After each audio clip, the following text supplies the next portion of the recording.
Players, welcome to Honor of Kings. Born in 2015, Honor of Kings is the world's most played mobile MOBA with over 200 million registered users and 100 million daily active users. It has witnessed a total of 73 billion views of esports content in a single year, and recently seen international teams battling it out for a prize pool of $10 million at the 2022 KIC tournament. Since launch, Honor of Kings has been continuously refined and crafted to be the ultimate competitive game on mobile. Now, we are going to take you behind the scenes as we share some of the development ideas that went into creating the game. Let's go! How to create the world's most played mobile MOBA. This was the goal we set ourselves, and from it, Honor of Kings was born. Within the game, players take on the roles of their favorite heroes to fight alongside their teammates in the Gorge and ultimately attain victory. Now, Honor of Kings is coming to Brazil. Through the game's journey from the East, cross-cultural encounters have generated a wonderful chemistry along the way. But what remains unchanged is Honor of Kings' core concept and the pursuit of perfection in game and hero design. These are constantly at the forefront of our thinking. At the early stages of hero design, the first things we ask are, what kind of experience can the hero give the player? How can we make our roster of heroes fully fleshed out and realistic? What kind of visual appearance, personality, and backstory do they have? And what type of weapon and combat style is most suitable for them? What are their strengths and weaknesses? Then, even deeper questions. What is the hero's mission? What are they fighting for? What makes film characters so beloved to us is that the creator uses an intuitive and visual story to bring them into our world. It's the same in Honor of Kings. To bring a hero into the player's world, we have to create their story, making them a vivid, vibrant, and living character, not just a generic persona that will be forgotten after a single glance. Ying was created in just this way. Though she appears to be just an energetic young hero, her background story is rich and vibrant. In the world of Honor of Kings, Ying was born to the prosperous and tolerant city of Chang'an. We wanted her to inherit the long history of Chang'an while also injecting fresh blood into the city. Born into a family of military generals, Ying grew up hearing stories of great warriors and eventually aspired to become a legendary hero, a torch to light up the ages. Thus, with her fiery heart, she becomes the protector of Chang'an. On the surface, it appears that Ying just likes to stir up trouble, but on the inside, she is driven by a desire to stand up for her friends and protect the weak. Ultimately, she realizes the real meaning of picking up her spear, to become someone who can protect others. That's the Ying we hoped to create, energetic and courageous. We hope that many players will see their reflection in Ying and resonate with her story. With an understanding of her inner mind, the next step is to make it come to life visually. The most common way to do this is with specific visual design elements. Ying's warm red and white design and flame elements reflect her fiery, passionate, and outgoing character. At the same time, her spear has a variety of forms, transforming from its regular style to one with burning flames at the spearhead, which represents the awakening of her power and the growth of her personality. Facial expressions and body movement are also crucial to reflect the hero's special traits. A stern and cold hero like the assassin Mirrorblade doesn't require much expressiveness. Her facial profile is more skeletal than other female characters, giving her a sense of coldness. Her gestures appear similarly direct and deadly. Each hero's costume features also need to match the character's setting. Taking Nuwa as an example, she is a super being who created Primera. A mask covers her eyes, bringing a sense of mystery, while the ring on her back represents the halo of the super beings. Her costume is composed mostly of circles and triangles, reflecting the connections with the ancient secrets of the game world. In addition to the story and visual design, we also have to produce the core playstyle for the hero based on their traits. For a hero like Ying, who was born into a family of generals, we decided that her skills should be focused around Chinese spear techniques. We designed 7 moves for Ying and turned them into Ying's skills and basic attacks, hoping to show the ever-changing, capricious, and unpredictable characteristics of Chinese spear techniques.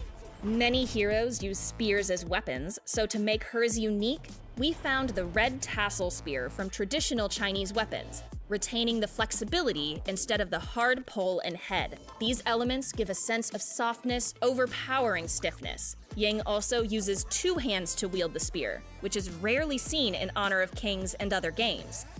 We cooperated with martial artists from Mount Hermé who keep these traditions alive, and integrated and used real body movements of Chinese kung fu masters in Ying's spear moves, giving players a realistic and engaging gaming experience.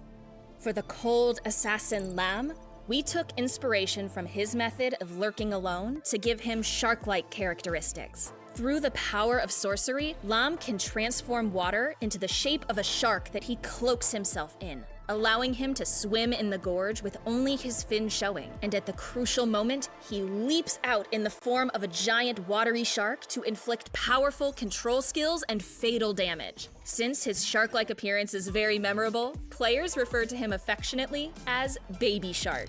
After completing the core designs for the game world, graphics, and gameplay, there is still a large team involved in further work, including modelers, animators, special effect artists, audio designers, managers, testers, marketers, and more. These all work together to bring the heroes from the sketchpad to the game. Our ultimate goal is to let the players who choose any role or any hero receive recognition and satisfaction, experience their own highlight moments, and feel the extreme fun of competition in our game. In this Dev Talk, we have aimed to present the team's creative process for designing heroes and to give you all a better understanding of Honor of Kings.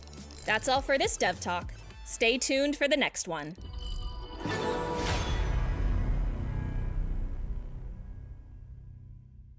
For more insights on version updates and improvements, keep an eye on Ying's column on our official social media channels. That's where we collect all of your questions and do our best to provide you with answers.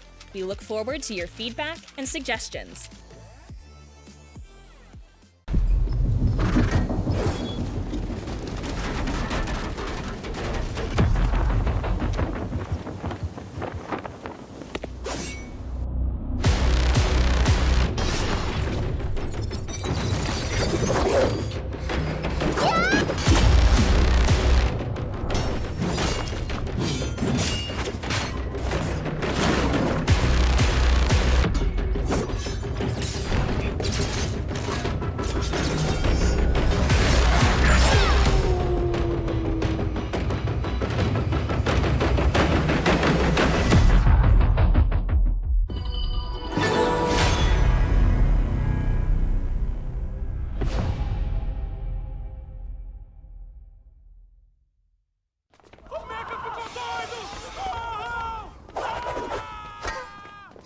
Parece mais um trabalho pra mim.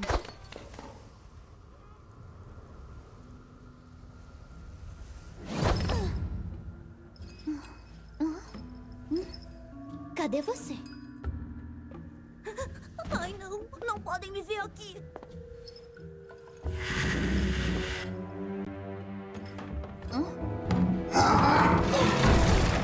O quê? Pelas costas? Que vergonha! Ainda tem alguém aqui. Ei! Fica tranquilo, tá sob controle. Ai, que burra!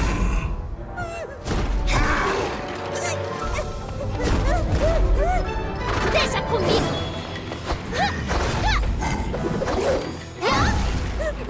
Tem que sair daqui!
vou te enfrentar!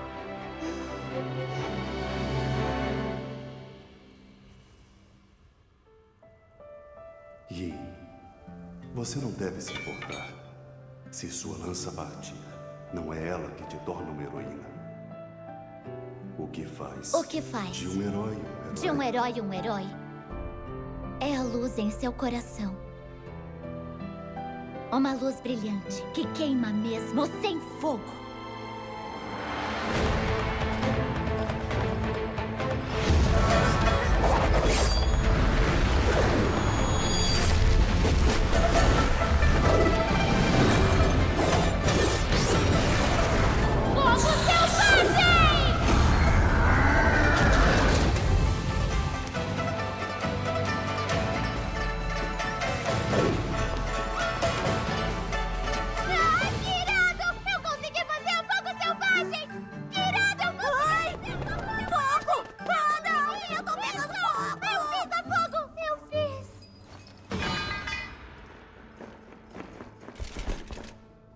Não machuquem ela. Só peguem o mecha.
Dear players, as the S1 finals come to a close, the much-anticipated 2023 KAW Season 2 is set to begin again.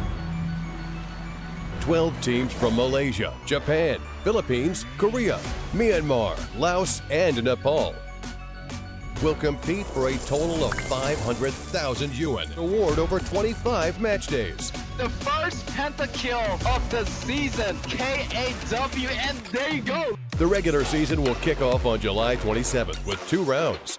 In the first round of the regular season, the 12 teams will be divided into 2 groups based on the S1 competition points.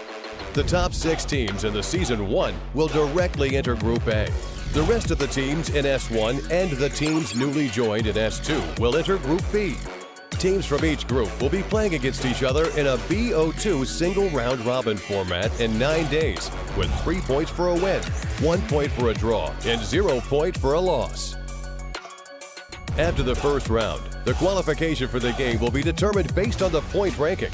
The teams ranked 5th and 6th in Group A and top 2 teams in Group B will compete for promotion and relegation format in 2 BO5 games on August 11th. The winning 2 teams will enter Group A in the second round, and the losers will enter Group B. The second round of the regular season will start on August 13th. All teams will have their past points cleared and will participate in a 9-day intra-group BO2 single round robin. After the game, all teams in Group A and the top 2 teams in Group B will qualify for the playoffs, while the remaining 4 teams will be eliminated. After the regular season comes to an end, the playoffs will start on August 31st. The 8 qualifying teams will compete in a 5-day double elimination competition, as shown in the diagram, for the 2 tickets to the finals. The much-anticipated KAW League Season 2 Finals will take place on September 7th. There will be a BO7 single elimination competition, and when the game is at 3-3, it will enter the Ultimate Battle Mode. And then the first team to win 4 games will be crowned the Ultimate Champion. Finally, we are pleased to announce that the champion of the KAW Season 2 will be directly for the 2023 KIC Wildcard Qualified competition, and they will compete with teams from other countries and regions for a place in the 2023 Honor of Kings International Championship. Who is favored to win the championship? Let us look forward to it together.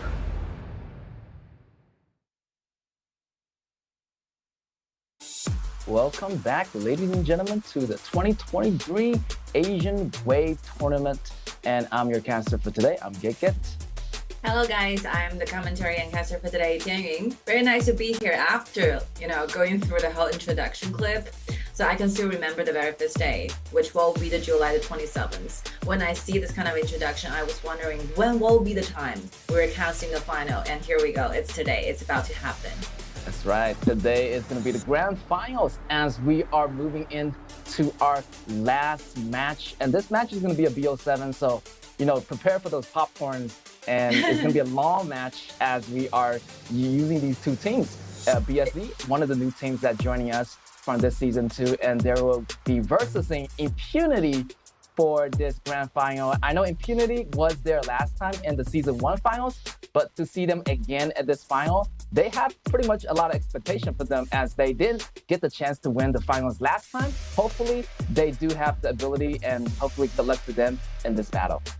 Yeah, like Impunity is very professional. They have a lot of experiences. When it comes to actual, the finals, I think that it will have better prepared. They will have like deep enough mentality to go through this entire BO7. But I was kind of surprised to see BSZ, fighting their way all through the BO2s, BO5 playoffs until today, because they're the dark horse of this season, of course, with no doubt. Like, I was not paying much attention to BSZ starting from the very start, to be honest, because their whole journey started in Group B.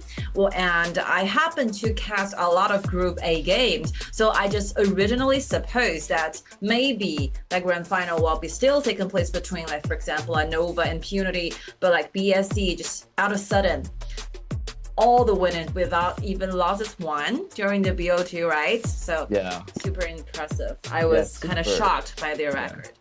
Definitely, same thing. I was super surprised to see this new team that joined us from season 2 make it all the way from Group B to Group A. Like they're like the new students on the first day of school, and where the school is like, hey, you can sit next to the Group B kids. They're actually going back into Group A, and KG, you have to go to Group B. Sorry to call you out, KG, but still, that's what happens as BSC moves up towards the regular stage, and they were having a perfect record. And before Impunity beat them in the playoffs. So back to Impunity, they got more serious. It seems like their mentality got a lot better during the playoff. As you can see, the record from August 19, BSC totally dominated them. But in the playoffs, Impunity really came back super strong with that 3-1. So I'm super excited to see this finals today. Let's see. I mean, it could be anybody's game here. It's more like a junior versus a senior student, where you can see that the most better experienced players will have enough time and enough mentality trying to plan something new for the next round of the battles. So even though they lost a fight 0-2, I think it will be a huge frustration to Impunity because they are supposed to be one of the greatest teams in KW. Season 2, but after a short while after those preparations, they happen to fight over and take a complete revenge against 2BSC. So yeah, I think that Impunity will have better planned for today's matchups. Let's see what will be the responses for BSC. And I think before the tournament actually started, maybe those teammates from both teams will have something they want to share with us. Let's take a look.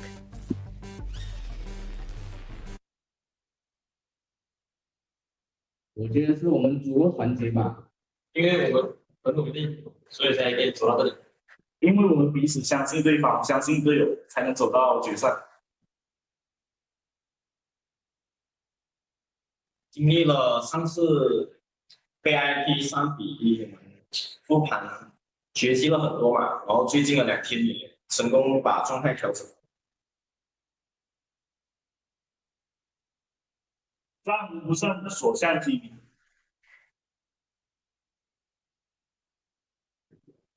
我想说，加油兄弟们，拿下 MVP， 拿下冠军。 Yes, ladies and gentlemen, that was BSC here. Yeah, sitting at the conference table as they were saying their responses to these matches. And I really like their confidence. They really want to get back at the games at Impunity, and they're aiming for the championship. A lot is at stake here as they move on into this BO7. Hopefully, they're prepared for this. They made a lot of adjustments. As they mentioned, Impunity beat them 3-1. So yeah, a lot is needed here. So hopefully they got their strategies ready. Actually, after hearing a lot of pre-match battle talking, this kind of little shows, I think that honesty will be one of their major points from that clip, because you can see that they're actually sharing us about how they are preparing this, and they actually spend quite a long time, to trying to recover from the failure. And recent 2 days, they have been figuring out the way trying to defeat Impunity. So yeah, I think that will be a showing off of how deep and how many homework they have been doing for this quite a period of time. So yeah, really hopefully they can pull off the whole strategy they wanted to do for today's matchups. And let's see the response from Impunity. Let's check it together. 就是我们这次没有比上次那么激动了，就这次的话，就想呢进了就要更稳一点了。我们是一个比较很团结的一个队伍。我觉得边路吧，因为第一个赛季的时候我刚转边路不久，然后英雄池太少了，现在已经练差不多了。就希望大家一起努力吧，努力拿冠军。我们这次的话就要尽量要全尽全力嘛，拿冠军。就大家一起努力嘛，一起总决赛见，我们会。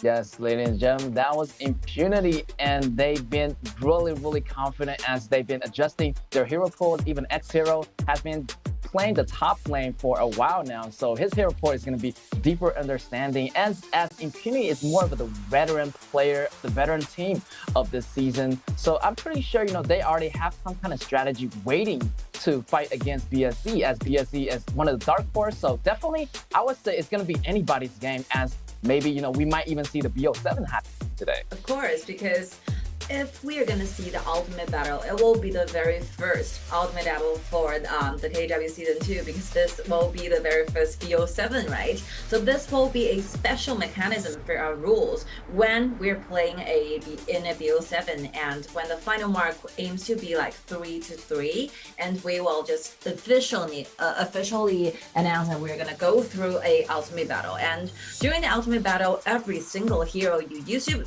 make, you used to ban, you used to pick are so freed for both teams, and they are doing a blind pick. So is that you have no idea what your opponent's gonna be getting. So there's no countering back. You only have to figure out what will be the most solid and the strongest composition for your own team. This is really, really interesting, and if that happens, we can actually make some, predictions about their final drawings. Yes, exactly. The BO7s. I'm talking. Everybody just waiting to see that BO7 happen. As it's going to be a blind pick, as Timmy mentioned, we're going to see a lot of these heroes getting picked out. Also, pretty much all the meta heroes, I'm thinking, gonna get that first priority choice, as these meta heroes are just so popular this match. I know Zhao Huaizhen, Shen Bing, these kind of tankier, more warrior type of composition is what we are expecting to see. But yeah, hopefully these teams are preparing themselves, also just try to get those 4 wins in a row if possible. But these it might be really difficult, because these two teams are pretty much toe-to-toe in that skill level. So it's going to be a wonderful show to see yet.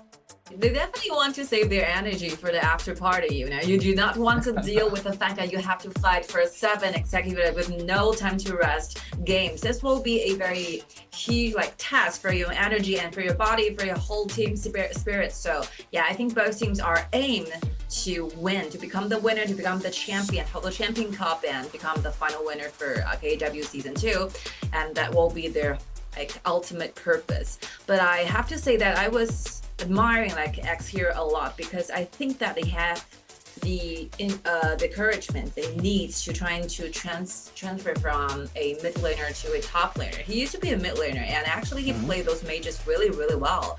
I have a lot of memories on this player playing those mages like Shen Longxi and Zhao Jun, and I'm not so sure what will be the true reason underlying beneath this, but I think that it will be trying to contribute to the team better. Maybe they're trying to find someone who can work the chemistry better with a top laner. So yeah, X here actually transferred from the mid laner to the top one, and I think from the records, from the actual plays, I think he's doing a great job.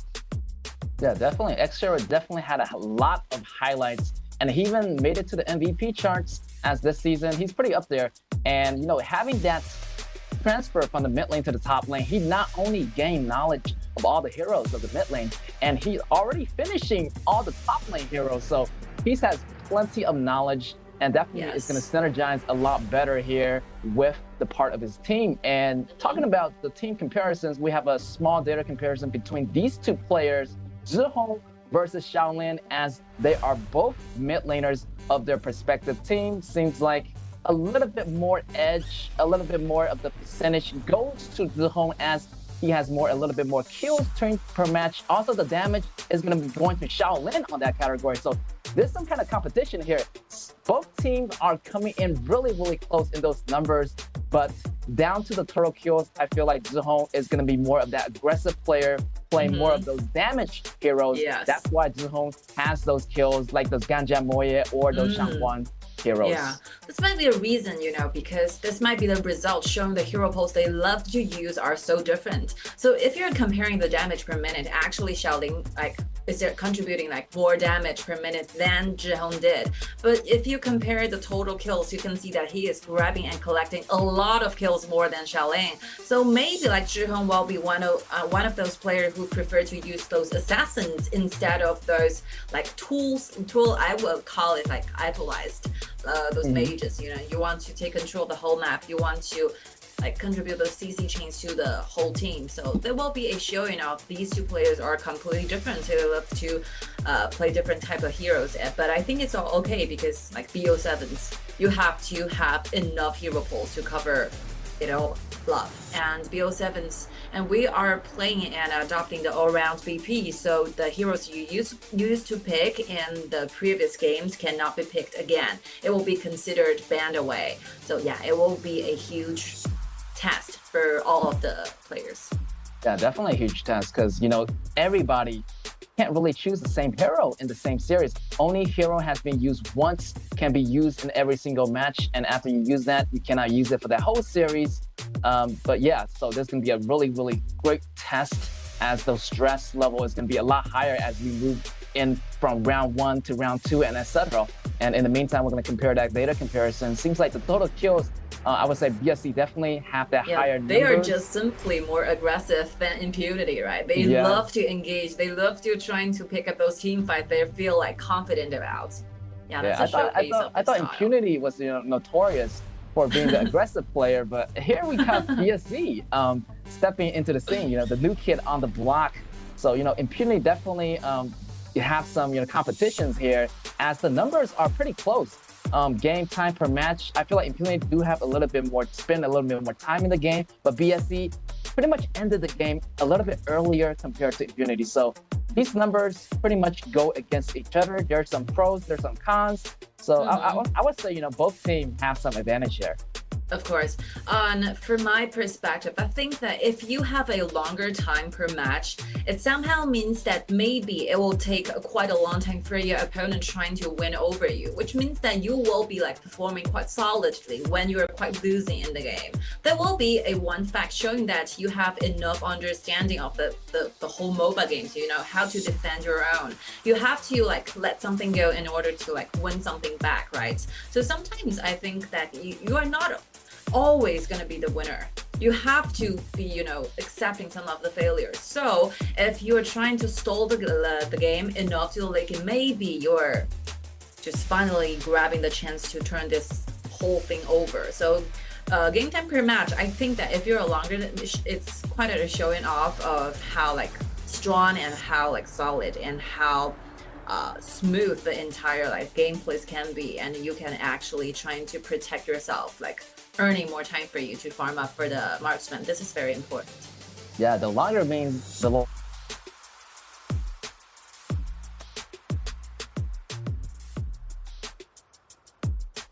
that 20 minutes mark, and the Tempest Dragon keep on showing up. So I would say Impunity does have more of that longer game strategy where they be the veteran of this game. So yeah, I'm pretty sure like Impunity has that prepared, you know, already expecting the game to go over at least 15 minutes, at least 20 minutes. And definitely, as you mentioned, Tingyi, you know, definitely gonna gain something, you have to lose something. So make those compromises. Those compromises gonna be a lot more useful towards this BO7. But I think that like after going through all the team data, and we are actually comparing those mid laners data, right? So I could see that it's a very clear picture that like BSC will have a better data comparing with Impunity, because if you're comparing the KDA, you're comparing the total kills, you're comparing how much time they need to actually win. I think that they will be assumed to play more aggressively during the game. So what's your own prediction? How you have a lot of experiences casting those games, right? For both teams. So who's going to be the winner? I feel like BSC is going to be super aggressive in the beginning. Okay. I feel like the longer the game goes, I feel like Impunity is going to get stronger. I feel like Impunity is a team, like the more pressure you give them, the more stress you give them, they're going to do a lot much better. So I feel like only chance for BSC to defeat Impunity is they do it fast. They do it quick, they do it fast, they execute, and they do it to the point where Impunity can't fight back in the early game. But if you let Impunity go into the mid game, go into the late games, I feel like BSC is going to be in trouble. So I feel like Impunity does have that late game and mid game advantage. So we just have to see and find out in our match number 1, in our round number 1. I completely agreed. I think both teams have their shortage and what they really did well. So I think that the most important time for BSC is trying to take as much as an advantage as it could possibly have during the early game to the mid game. And what Impunity is trying to find out, they're like a stretchy spring. Like you harder you press them, they will just finally bounce back hardly on yourself. So yeah, Definitely. This is very interesting. And let's take a look at the very first game for these two teams, BSC and Impunity. While BSC will be staying on the blue side, while Impunity will on the red side. Like super meta picks. I'm seeing all meta heroes here. Yeah, right now the meta hero is going to be picking up. Also, BSC did a really nice ban, always targeting that Megumi. And because he's going to be really, really good with that Taijana, so I feel like BSC going to ban that hero most of the time, targeting their Megumi, their support from Impunity. But I also would like Impunity's also what they doing here. They're going with the Hwanjung and Luban Master combo and pairing up with this really tanky Kaiser as a jungler. So it's going to be a really safe composition, and versus BSC, also the meta pick, but a little bit more aggressive because their mid laner is more of that damage dealer, as Zhihong going to have that higher count of kills versus Shaolin in the mid lane. So it could be really exciting. But also like BSC banning out Yixing, banning out Zhao Jun, really targeting Shaolin as well, banning out those team-oriented heroes. So Impunity have no choice to go with some backup choices as well.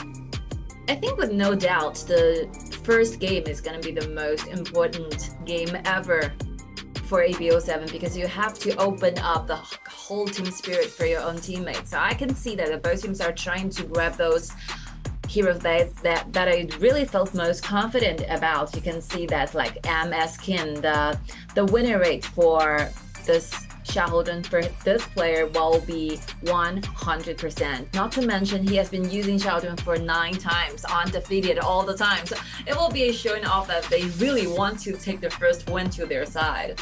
Yeah, definitely. The first one is going to be super important. It's going to affect the whole group mentality. And having that first win, just having that in your pocket, you're gonna have that better, mentality, better energy, better spirit moving on to round 2, round 3. So yeah, every team is trying their best right now to get that #1 point into their pockets. And as you can see, the composition's already locked up for both sides. So tank versus tank for the jungler. Top lane, pretty much really stable for X-Hero playing that Byron. Also Zhihong in the mid lane, both range mages. And yeah, both compositions look like they're super well composed. So I can't wait to see this happen. I think that the tops triangle, the top side are quite similar for these both teams. But if you're comparing those aggression or like those styles on the bottom side, I think the bottom duo are all completely different. You can see like Fang comparing with Sulia. This will be a super aggressive duel. They are trying to buy themselves that time. They wanted to have those bursting damage initially, like before 8 minutes. They want to make rhythm happen. They want to make a lot of like gold advantages early on. But if you take a look at the other side, Hwanjung and Luban together, this will be like they're playing off those safety cards, right? Like they Impunity are not rushing into anything. They just want to make sure that we can lose for a little bit initially, but if the time takes to 20 minutes, 15 minutes, we're going to be the winner because of the total damage we're going to be dealing to the fact that you have only like Sulia and Xiaohoden be the front laner, but the damage in total will be very hard for BSC trying to absorb, especially when the time is about like 20 minutes in the late game. Yes, and the match gonna be going off. BSC on the left, on the blue versus Impunity on the right, on the red. And I'm your caster, Git. I'm Taming. Let's see the lineup. Sulia actually is brought very low. Yeah, like really early, even though we have that extra life, but definitely not to give it away too early. But at the top lane, look at this X-Hero 1v1 this Charlotte, and Charlotte might want to go back and recover, but seems like X-Hero got the advantage of the lane priority, so he's going to be taking the River Sprite in the meantime. Because like Byron initially, especially when it gets to level 2, can be extremely like powerful. He will be having those shield available all the time, not to mention the initial building, those like damage from Byron is very high. So like Charlotte, it's very difficult trying to do a like 50-50 lineup versus Byron. So he's losing. Yes, but at the bottom, I feel like BSC, you know, Fawn and Shulia, they do have more of this initiator type of concept where they can really initiate the battle if they want to. But for Impunity, bottom side, I feel like, you know, Hwanjung and Megumi, they can do more of a counter attack, you know, wait for them to make the attack first, then actually fight back. So here we go. Another skirmish coming at the bottom as the jungler, Linfeng, going to the bottom, helping out the bottom lane to get some advantage. Seems like Shulia has to go back home right now. But so far, so good. Yes, I think Impunity is actually winning on both sides. Like the laning, they're winning a lot. Not to mention that how quickly this engine is just grabbing this mid lane priority and move to either sides. So I think that Impunity is looking at a 3-lane advantages early on, and let's see how like BSC is trying to make something happen. Maybe engage in some kind of skirmish, but they have to give something up. They want to transfer to the bottom side maybe, but there's a very unfortunate thing is that like BSC is waiting for their marksman to get to level 4, so they will have the ultimate, so the damage will be enough. But also if like Hwanjung will have the ultimate and Hwangbin will be very, very safe because that AoE damage is too long, far too long for BSC trying to reach. Yes, definitely that Luban Master will keep that Hwanjung pretty safe.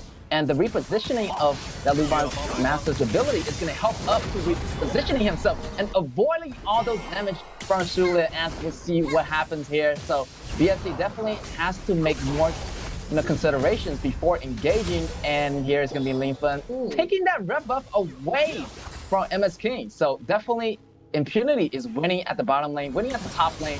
And jungler-wise, I feel like, Kai is taking also one of the resources. Yes, like those 3 winning laning are giving Impunity a lot of room trying to choose what will be the area, which will be the region they really want to put focus on. So like what Linfeng is choosing that they're not trying to force him to engage, but they're looking for those minor things, minor resources, trying to fasten up their speed. And yeah, it seems okay for Impunity, but I was kind of feeling worried about for BSC because as the time goes by, I think their composition are gradually colliding. Yes, okay, the first blood. Here's the first blood going into Impunity. Nash, as you mentioned too, the longer the game takes, the more advantage Impunity is going to gain. As also they have this late game pretty much secure with that Hwanjung, with that Kaiser, dealing a lot of damage and taking a lot of damage as well. And as you can mention, the first 4 minutes has been going by. Tyrant is gonna go into Impunity, so they already gained a huge lead. They're gonna trade dragons for now, so not bad for BSC. Giving something up, also gaining the Overlord. Yes. Well, let's say if you consider how they actually build and actually take part into the team fights, I think that BSC will be still facing a lot of danger and threats. Look at this, 3 surrounding 1. I think JR, there's no way for JR to escape. Yes, right there. Another kill on the list for Impunity. And I feel like that bottom tower won't be holding on for long. I feel like if the first towers fall for BSC, Impunity is just going to step in and take pretty much every resource it can possibly take. So it's going to be really dangerous in that mid game for BSC. Yeah, I think BSC is facing quite a danger because for this happening, if they're continuing trying to do things for this game, I think that they wanted to make something happen on the top side instead of the bottom one. So they are actually transferring their focus on the bottom, trying to help the Charlotte free out, make this Charlotte away from the top lane, make it happen on the mid lane or bottom lane. They really wanted to start up trying to grab those chances to engage instead of doing the laning all the time. They're losing time.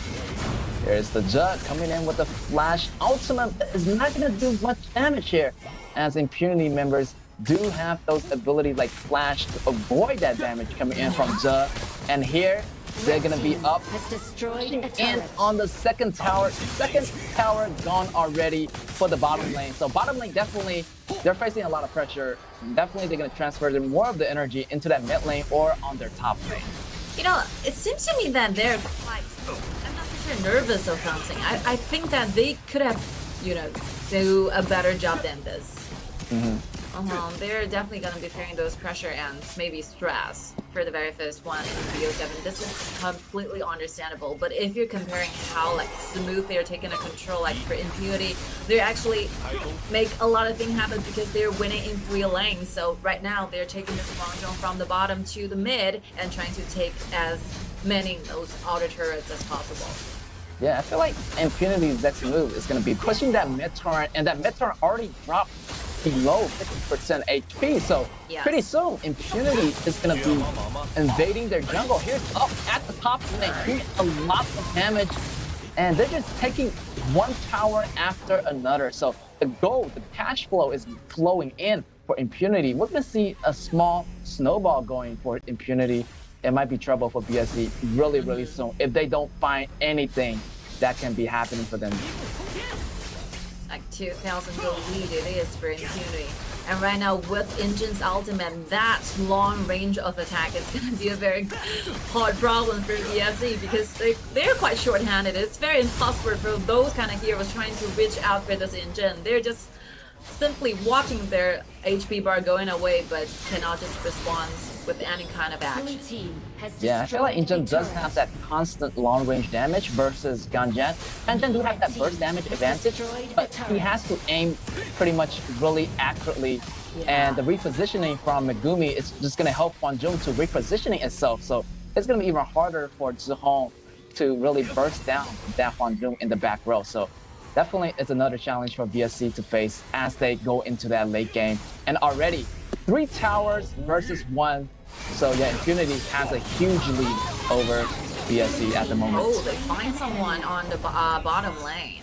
X-Hero is trying to push the way further and find himself being ambushed by 2 members from BSC. Yeah, this is one way for BSC trying to start another rhythm on their own. They cannot just simply following what Impunity is doing. They wanted to make sure that if you're just simply like closing down those waves that Impunity sent you, you're going to be facing a lot of trouble because they are starting to snowball. You have to find yourself a way trying to break through, and this kind of ambushment I think is completely okay. Yeah, the ambush is going to help them get this Tyrant in the meantime, and it might have more of that vision advantage as he's moving into that fight as long range. Xiaolin doing a lot of damage. Lincoln in the front taking a lot of damage, but I feel like both teams want to peel back as there's no casualties right now. But definitely to go back and recover, they're not in their best condition to fight. So both teams just, testing the water right now, but not ready for that big team fight to happen. And for this kind of time, like this Invincible Warrior for Kaiba's ultimate will be too tanky. I think that Linfeng is absorbing literally like a soap, like absorbing all the damage from BSC, and you can see that HP bar are not moving at all. Yes. Very tanky hero. Super tanky why Kai is super like meta. Okay, Engine is gonna be knocked off, but it's okay because there's no burning of damage from BSC. Ooh, X-Hero feeling a little bit dangerous right there. He has to go back and recover. JR at the meantime also has to go back and recover. So it's gonna be a 4v4, but it seems like they want to back it off for now as they're waiting for Huanzhong, as they're waiting for all of the members to try to start the group fight, but I feel like they're just going to go with that 1-4, having one hero managing the waves. As you can see the Charlotte over at BSC, managing the bottom wave. So somehow this Impunity X-Hero has to go to clean the way. It might be BSC time to get those resources that what I'm talking about. And since they have fun, they're going to be finishing the turrets very, very quickly. Let's see. Impunity is not planning on letting this dragon go. They're trying to create some kind of disturbance to BSC. Well, here Zug getting the extra life, but getting picked down by Huanzhong. But the dragon goes to BSC. The fight is still happening.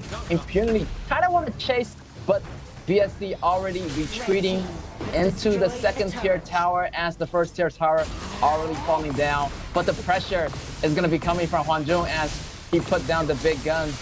And already 1 or 2 hits, that second tier tower already dropped to 50% HP. So such a dangerous ultimate coming from up. Yeah, I think like Eskin is trying his best, trying to give the whole team the maximum thing they could possibly have because they're still losing. Even though they grab this dragon, that they're losing the vision on the river, so they have to retreat. And not to mention they're letting the tier 1 turret in the mid lane go. This is quite a huge, like very important resource trying to protect their own blue and red. Not Benjo knocking up two. Up is up in the air. That's a very good initiation combo. Yes, that was the Howling Emblem. The support item coming from Duh allows the whole team to gain that movement speed available to go in for that gank. So that was a really, really good strategy that BSC is using to make those ambush happen as Hwanjun is going to be down. So it's going to give a little bit more room for BSC to breathe, a little bit more space for, you know, JR and the rest of the team to get those resources or to make those extra kills happening. But here, another skirmish happening. The Hwanjun is not going to be available, but still Impunity fight back very, very strong, getting the holding up there, but Engine is safe enough on the back line, so that will be the finish line for this team fights. Even though like Je is paying the price of his own life, but I think it's okay. You can literally feel like BSC is trying to bouncing back. You know, they're adjusting themselves on during the game. Actually, I think that the skirmish happened on the top side, like near the area of the tier 2. I think it's like showing off of how like MSE can trying to use this kind of composition to win during the team fight. So Impunity have to be extra cautious, you know, when it comes to when you're actually getting near some jungle zones or something. You have to be very, very careful. Yeah, I feel like Impunity does have that team fight advantage, and you know this AoE ability from Up is going to deal a lot of damage. For BSC, I feel like they do have that ambush power where they can gank one person at a time, kind of picking off one member off. So those ganks is going to be coming in really faster for BSC. But team fight advantage, I would say Impunity does deal more damage in the later games. But it's a very tricky thing for BSC because they have to wait for such a long time. Maybe the like hold down CD for the Howling Emblem or the Flash. So they have to wait like at least 2 minutes trying to fight for once. So if you like compare how they actually can, how powerful they can actually be in the late game, I still think that Impunity stand up a higher chance to be the winner for this game. Yeah, definitely BSC do have those windows, but those windows are pretty short. As you mentioned, you know, their CDs, their Howling Emblem, their Flash is going to be coming in like 120 seconds. So the CDs are super long and the windows is going to be super short. So make those miracles happening. Hopefully BSC can have that perfect window opens with them and they can go in to initiate. But everything has to be initiated correctly. And all those pieces have to be layered perfectly in order to take down Impunity's back row. So it's going to be a challenge for BSC to do that. But I think that Impunity is playing this game with a easy mode. All they have to do is just watch the bushes and be careful. Like let the frontliner shine out the vision for Hwanjun, and that's it. You're just going to stand there doing all the AoE damage, and here you go. You're going to be the winner. Let's see this dragon. The dragon belongs to BSC. Surprisingly. Yes, here it's going to be MSK. MSK actually stole that dragon. He used his ultimate to move into the dragon pit and use that smite at the very last second. So a great steal here by MSK, and that really turned around the battle for them, gaining the Tyrant Breath, which allows them pretty much to gain also one of the towers. 2 members down for Impunity, and this might be another turnaround here by BSC as they're moving on the Aizen towers already. There's one more wave here. Let's see whether Xiaoling can try to use the ultimate to clean the way for the team. This is a very dangerous signal for Impunity. If they continue to play like this, like making this kind of mistake during the game, I think they're about to lose. Like BSC is doing a great job, you know, they're fighting over their stand strictly and trying to grab every single chance they can possibly have, but Impunity is making those mistakes again and again during the game. It's very easy for them. All they have to do is like the Byron or let the Luban Monster or Kite take care of the vision and just give enough protection to Xiaoling and Up. It's okay, but unfortunately every single fight you can see Up and Xiaoling will be the target that like BSC just magically find a way to break through. Yeah, I feel like BSC are, you know, doing a really good job of securing those neutral objectives. And right now they pretty much have the vision control in the mid, but both sides, they have really tanky heroes for the vision control. So it's going to be really hard for both sides to get to the back row. But right now, the goal is going to be equalized, and BSC do have the lead here. as they have that Tyrant at the bottom side, but the buff is going to be over. So I'm just waiting for the next battle to happen. If Impunity can't make any more mistakes, and I feel like they already fixed their issues, it should be good. BSC, that might be the turning over point for BSC for this whole game. But they still have to like keep this going. Ooh, the dangerous Shulid running into the back row, but right now BSC trying to grab this Overlord, but a little bit greedy here as Impunity already surrounding this chamber already. But here it's a big gun laying down by Up, but the dragon is going to be taken by Kaiser. Okay, Link will steal it. Very crucial moment. Yeah, right here. That's going to be a chance for Impunity to fight back as they have the buff. Also having the Overlord, and every single member is surviving, and that's going to be a 5v4 situation here. So the table is turned back another time to Impunity side. But fortunately for BSC, JR uses his ultimate trying to clean the way for this one.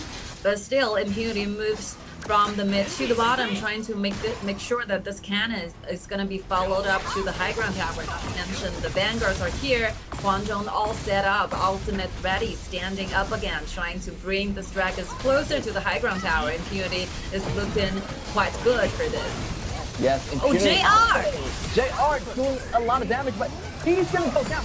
Revive it through the trigger. He goes down again. So definitely JR going down. It's going to be another 5v4. Impunity does have more of the number advantage here as they already took down the first tower in the mid lane. The second tower goes down as well at the bottom lane. And Shaolin is doing a lot of cover fire for Impunity. And I feel like it's going to be another situation where BSC is going to be facing that pressure of all the super minions coming into the bottom lane and the mid lane. For 20 more seconds for JR to revive again, but here we go. The Vanguards are rushing in. Impunity, 5 members standing alone, trying to take down the crystal from BSC. Again, another ultimate is ready for Shaolin to grab one more chance. Joy is going down. Let's see if the resurrection is ready. X-Hero still, he is still fighting. But unfortunately, the waves are being cleaned from BSC. So once again, BSC defend their own base again. Yes, such a dangerous team fight. Also a dangerous situation in BSC's standing point where they lost 2 of the high ground towers. But still, over here, BSC has 2 towers left standing. The bottom lane is going to be pretty even. Super minions on both sides. But right now, Impunity does having more of that map control. They can just slowly but surely take those neutral objectives and really making those last push because they have the late game's advantage. Yeah, I think that last team fight, maybe JR is doing this stepping too far away from the safety zone, I would say. He is using his second ability, only dash in half, apart from the fact that he is getting a flash. He's using the second ability to dash in under the high ground tower, and by the fact that he finds himself very, very dangerous, he's using the flash trying to go back, but unfortunately he's knocked up on the wall, so cannot be going back to the high ground tower. So that's the main reason why JR is trying to initiate but is beaten up initially during the beginning point of the team fight. So like JR, I could really understand the reason he's doing this, but do not trust your heart. Yes, here's another fight happening. JR is not at the scene. Here's Up doing a bunch of damage. Judd has the extra last passive, but he's gonna go down. And also everyone is surrounding MSP, taking so low. He is just taking all the damage. Up has the ultimate double kill on Up, and yes, that's going to be a 2-for-0 trade in favor of Impunity. And also the Tempest Dragon is going to be here after 20 minutes.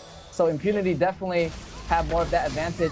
And I feel like they don't even have to go through the Tempest Dragon. They can just push to win the game. Wow, it's going to be a very hard time for BSC. JR have to go back again. Charlie is trying his best, trying to cling as well as doing those damage to Huanzhong. But Huanzhong is too safe. He's been surrounded by Master and a lot of different tanks in this the rest other teammates. It's like the bodyguards, full bodyguards composition. So they're surrounding this Huanzhong, giving up enough space to deal with the fact that a lot of damage can be dealt by Huanzhong. And if you were comparing the ability of this kind of marksman in the late game. So it will be a victory for Impunity. And yeah, I think that it will be a applause for the BP, because I think that they are picking a great BP. for the very first game for this BO7, because actually during the laning you can see the difference. They are actually winning on 3 lanes, and how quickly they're making those rotations to the bottom, to the top side, I think is all okay. And how well they're adjusting, how well their response to those team fights lately in the game, it will be super important. Yeah, definitely. Infinity does have some minor setbacks, in one of those mid games where they Hwang Junhan, this Luban Master, they gained some time, but they really adjusted and adapted to the situation later on in the game. And everybody just being the bodyguards and protecting the VIP, the VIP is going to be Hwang Jung here, always in a really, really healthy condition. So the movement speed provided by that Luban Master, also the cover fire provided by Injun, and the 2 main tank warriors in the front. So a perfect lineup here. The BP phase, definitely Impunity did a great job. And yeah, I feel like Impunity does a lot of homework on BSC already. Yes, and this is how they're able to beat them in the playoffs and also defeat them in the first round of the BO7 in the grand finals. I think that from the very first 3 picks from BSC, it's okay, Xiaodan, Charlotte, and Ganjiang, but after the second round of the Banseer, the final decision on Afan and Suli, I think it can be reconsidered, because it's not a very meta picks, and if you really want to make those rhythm going, I think you have to consider what kind of the dual partners you are doing the lining up with. If you are facing Marco Polo or Gongsun, those very vulnerable heroes, I think Fan and Sulia are okay, but you have to consider the fact that you're doing those laning with Hwang Jung and Lu Ban. So if this kind of pair do not want to make any risk, I think it will be perfectly safe for Hwang Jung trying to stay alive all the time. I think the choices when it comes to JR and just hero choices can be considered again. But I still think that BSC they're transforming during the games. I think initially the early 8 games they are completely blanking out. I think they're quite nervous about this, and there's struggles a lot during the game. But after a short while, after they are picking up Byron on the bottom side and another Byron, I think it's still Byron on the top one, they started to grab those very consciousness back to their side. I think it's a great sign. Yeah, this is gonna final, so BSC definitely is gonna be more nervous and anxious over Impunity. And in the meantime, here's Impunity Lingfa with the MVP with the 208 KDA, damage dealt 12.7%, and pretty much damage taken 26%, doing a lot of the tanking, doing a lot of the heavy lifting for Impunity. So definitely this jungler does a lot of damage. At the same time, he's taking a lot of damage for the whole team. So yeah, he is just there for the entire time. It's really worth it. He's stealing a lot of the neutral objectives away from BSC, not to mention that very crucial Dragon Theft from Lingfeng, the Overlord. I still remember that Overlord level will be super important for Impunity, because without that Vanguards, they cannot possibly get 2 high ground tower in a row. Definitely, yeah. With that super pushy Vanguards allows them to push the lanes and push all 3 lanes at the same time, giving a lot of pressure to BSC. So yeah, there's a lot of stuff for BSC to handle. You gotta handle that Hwang Jung. You have to manage the waves. You have to manage the Byron, also the Megumi repositioning. So a lot of stuff. I feel like BSC just got overwhelmed in the beginning. As the bottom duo pair, I would say definitely Impunity has that better bottom duo, Up and Megumi. With those compositions, it's gonna be a hard composition to break apart. I feel like JR and Judd could have picked a little bit better, as you mentioned. Their composition is more of that more aggressive composition, but versus a solid pair of duo coming from Impunity, I feel like it's going to be a total challenge for them. So I'm not sure what happened. Maybe some miscommunication, experimentation, but hopefully BSC can really do those safe choices and have some kind of strategy to go, because in the first round they lost all the laning phases in all 3 lanes. So a lot of homework, a lot of stuff need to work out here for BSC. And I was kind of surprised to see the hero pulls and the winning rate for Lin Feng because like he has been playing 11 different heroes for the season 2 KAW, but he has only been used Kai once, and that time they actually went. But like this will be the second time for this player to use the kind of hero, but he's using it like perfectly. He is adjusting himself like perfectly in the mechanism of Kai. So I think it will be like based on those former experience using Zhao Huaizhen or using Monkey or using those very tanky heroes, Xiaohoudun as well. So yeah, I think this current meta are really testing those limits and those for example, personal limitations on those tanky jungles as well. I think Lin Feng is doing a great job for this. Yeah, Lin Feng probably saving these as a secret weapons for the BO7, and not really coming in as expected. Something to surprise your opponents. As BSC, defeated them in the regular stage, but Impunity just got so serious, so aggressive in the playoffs. I feel like they're a totally new team compared to what happened in the regular stage.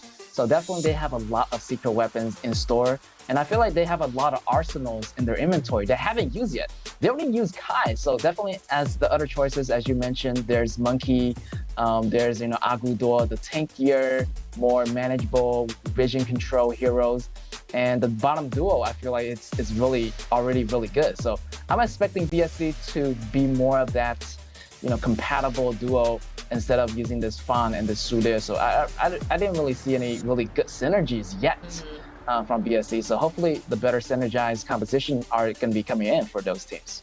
Yeah. And those pre-match interviews with them, they are showing that I think that the consistency is really important. It's a matter of fact that they have to work this thing on, I think. If you're losing one game in ABL7, I think it's completely okay. It's not a huge failure to your mentality. Not to mention you're using Fan and Su Le. It's not a very meta heroes to their own. They still have a lot of magical duels they can work on trying to fight it to a tie, maybe 1-1. It's a very easy thing for BSC. And yeah, as they are the loser for game 1, so they have the initiation went to pick when it comes to what kind of what side they want to pick. So they finally grab on the red side, trying to use those countering back strategies during the BP. I think it's okay because initially you only have been using 5 heroes in all, so BSC still can find and collect a lot of countering heroes on their own. Let's see. And the 4 Banses are here, Dachao and the Bomber Cat. It's not available. It's very understandable. And for Impunity, Kai and Tai Yizhen again. Wow, Tai Yizhen has always been banned away. Yeah, I feel like for both sides, like Impunity just... I know that Judd is also really good with Tai Yizhen, so both sides are just banning away that support. And Impunity already using Kai, so they're gonna ban that hero, and they're not allowing BSC to get that tankier hero. Instead, BSC is going with the more assassin hero, Jing and Mai Yi gonna be picked up with the combination of Zhao Huaizhen. But I really like this. He'll be versus Xian at the top as Muntian, so maybe BSC is gonna pick Shangguan, because I feel like having that tank as the top is gonna be more choices, more space for that mid to be the assassin. So let's see, BSC is gonna go maybe going for the more team-oriented hero like Yixing. But yeah, maybe playing it a lot more safe because the assassins are not working out right here for BSC in the first round. I think BSC, this first 3 choices are perfect.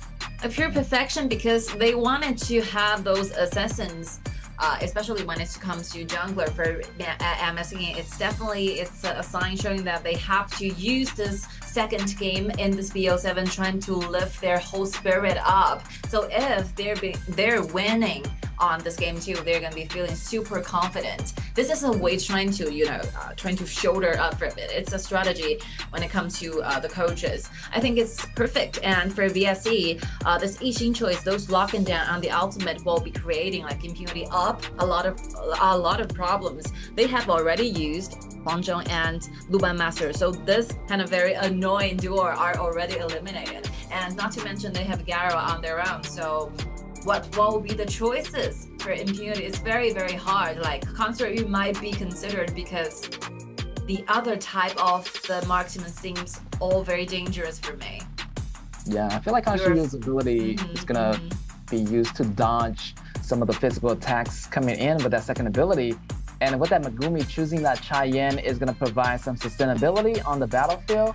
Definitely Impunity has some kind of a better response for Impunity. It's either be Cheyenne with Kia or Tai Yijun with Lady Sun. But these choices are all eliminated during the BP. So yeah, I think Consider and Cheyenne will be a better choice. Will be the only thing that BSC is leaving Impunity to choose. Yeah, Kia would be a really good choice against JR in this round, but Impunity ban it away themselves. So only choice left is going to be Consider You. And the last pick for Judd is going to be that Zhuangzi, providing a lot of Purify effect, also creating a lot of shields. So more of the protection is going to be on BSC side. But over here, Megumi has that Cheyenne still, is going to be providing that healing ability constantly throughout the battlefield. So BSC has to find a way to burst down this Cheyenne. Also, the burst down is going to be effective to take down the most of the members of Impunity. Exactly, but I think BSC is looking good because, you know, Impunity is going to be gradually getting to a great point. They still have to wait for a long time when the items are ready, when the time is ready for Cheyenne and this Consider You to be ready for the battle. So they really do spend a very, very long time to farm up, but during this kind of farming up spaces, you can see how aggressive like BSC can be. Not to mention they have Montie as a top front laner. He can initiate, he can absorb damage, he can deal a lot of damage to Xiaolin and up as well. Not to mention MSK. And if this Jin is farming up like normally, at normal standard, I think it can be a huge threat to Consider. Even though Consider You have the second ability to dodge those physical damage once, but you still have to wait for those BP, to the cooldown, you know, wait for the CD of this ability. Still gonna be tricky, very tricky. CD is gonna be really long, so you know, you have a choice to make it. 8 seconds or 7 seconds, yeah, I think. 7 or 8 seconds. So definitely, it's gonna be a lot more windows for BSC to do that damage. So the up has to make a choice to use that second ability to dodge some damage from JR, or wait for, you know, dodge that damage, avoid it, those assassins damage coming from this MS King. So hopefully he knows how to make those decisions carefully. And already the aggression coming from Impunity this round is going to be a little bit more aggressive, but they have to watch it as BSC has that AoE ultimate from Zhihong, the Cage, and also that Xian with the Muntian, going to be setting up those armies at the front line. So a lot of defense on BSC, and I feel like Impunity is going to have a hard time penetrating through that barrier. Yes. I think that I always love the idea to see Zhao Haijin and Zhao Jun to do those combo chains together, but it will be a very easy task if Zhe is playing this Zhuangzi. The purification is going to be causing Impunity a lot of troubles. So yeah, I was wondering what will be the picture when the teamfight actually started. So who's going to be the winner, who's going to be the one to initiate or to counter back? It's going to be still remain very mysterious. We have to wait for this to happen. Yes. And MSK in this gen has already get to level 4, having the ultimate ready. Yes. Jihan have to wait for one more wave, and this Lee will be having those ultimate. I feel like Impunity does have more of initiative here, though. Like, you know, this X-Hero can start the battle, but more of a flanking style. So unless I feel like BSC, you know, if they're not too careful, they can't get really ganked. But I feel like BSC right now, they're not making any mistakes this round. They already learned their lessons from game number 1. So they're going to be extra cautious about X-Zero, also Lin Fun this round. So I feel like BSC is going to having that, you know, more mentality of protecting their, you know, the marksman, as that Garo is also going to be having that damage online in the mid games. And versus Up, I feel like Up need more items, dependence items. But Garo, that mid game, definitely JR is going to be doing those damages. Up really tries. Look at the tools and the item he bought. He's not getting any boots already. He's only trying to buy those physical damaging weapons. Yes, he's going all offensive. You know, no boots, just off the back, getting that Infinity Blade, hopefully pretty soon. But here at the top side, the first blood goes to Xian as this Zhao Huaizhen couldn't take enough damage from the two players at the top. And yes, BSC already gaining that first blood, maybe getting Oh, the one kill. versus two. X-Hero really tries. Wow, that's very close. Wow, That's really Jihan close here. is ready. Oh, but the second ability actually brought X-Hero back, so Jihan have to pay his life for this one-to-one trade again. Yes. But it's still favoring BSC, right? Yeah, so far favoring BSC because they already got that tower down to a low HP and taking down, you know, the jungler, taking down the top laner. So yeah, definitely they have more of the control so far. Let's see how those damage happened early on. On Super, the Zhao Huaizhen has already used the ultimate, and without the ultimate and second ability, it not be that hard on the tankiness. X-Hero again, being pulled by Yixing, second ability. That's chess. Is very important. X-Hero said one more time.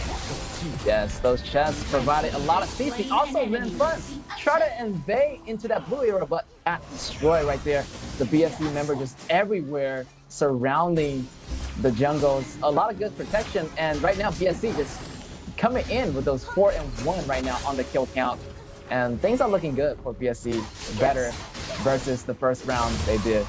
Because I think the slightest hope for Impunity initially in the early game will be X-Hero. This Mai is very important, but if like Mai is be taken down 2 times, 3 times initially, they will be gradually losing threats to Garo, and not to mention like JR right now is taking the tier 1 turret on the bottom lane. They're winning again on the both sides. Who's gonna be the red face? Gonna be the winner? What a mysterious thing to happen this day. But yeah, MSE is looking super optimistic for this one. Yeah, I feel like Xian did a really good job. Also, MS King kind of put that pressure on that Mai. So Mai is no longer is going to be a late game threat if he don't keep up with the goals right now. Mai right now already having 2 deaths, a little bit behind, you know, this Monten. So definitely they already got the job done here on the early game. Now we're moving into mid game right now. Hopefully X-Hero and Lin Feng can bounce back. But there's a lot of death already on their record for these 2 heroes. So it's going to be really hard. BSC, again, they're doing it really strong. Having that Garo rotate to the top lane. So this Garo is only going to get stronger. So the late game, the mid game, you know, they're going to have a hard time ganking this Garo. I think BS is doing a great job. Not to mention Xiang and Amaskin together are creating those skirmish happen on the bottom lane at the top side, and Zhiheng is making those rotation from the mid to the top all the time. Like the 3 times in making rotation to the top, they actually make something happen. This is how like BSC is having this plot happening on the game, and JR together. This duel is just completely like a tearing down like tower machine. They're going everywhere, like taking down those outer turrets, and Impunity. They do not have a lot of choices, I would say honestly, because they have to wait for the time. They have to wait for the weapon and the items for ups and trying to build up, and this will be causing them a lot of times. And by that times, maybe I was taking 10 minutes or 10 more minutes. It's going to be very hard for Impunity trying to defend their own. Yeah. I feel like the top lane, bottom lane, BSC definitely have the edge over those laning phases. The question in the mid lane still depending on their, you know, their mid laners. Seems like the tower on the mid lane is pretty healthy. So yeah, BSC might want to go for that mid laners. Also taking that mid lane tower, having that mid lane tower gone allows them to go into the jungle. So it's going to be really difficult as they have this Zhao Jun to clear up the waves. So it's going to be another challenge for BSC to do that. That data is really crazy. Like MSK, this Jin actually have 2,000 gold lead going against Lin Feng. This will be like Jin comparing with Zhao Huaizhen. So if you find yourself like your jungler is 2,000 golds, like leading the whole gold with the opponents, you're gonna be feeling very good. Like from this time, I think MSK, all he needs to do is farming up and find the correct time to dive in, grabbing the kills, and then just control the dragons, take control of the mutual objective, and then finish the game. They have to build themselves for at least, I would say, like over 3,000 to 5,000 gold lead and I think it's okay.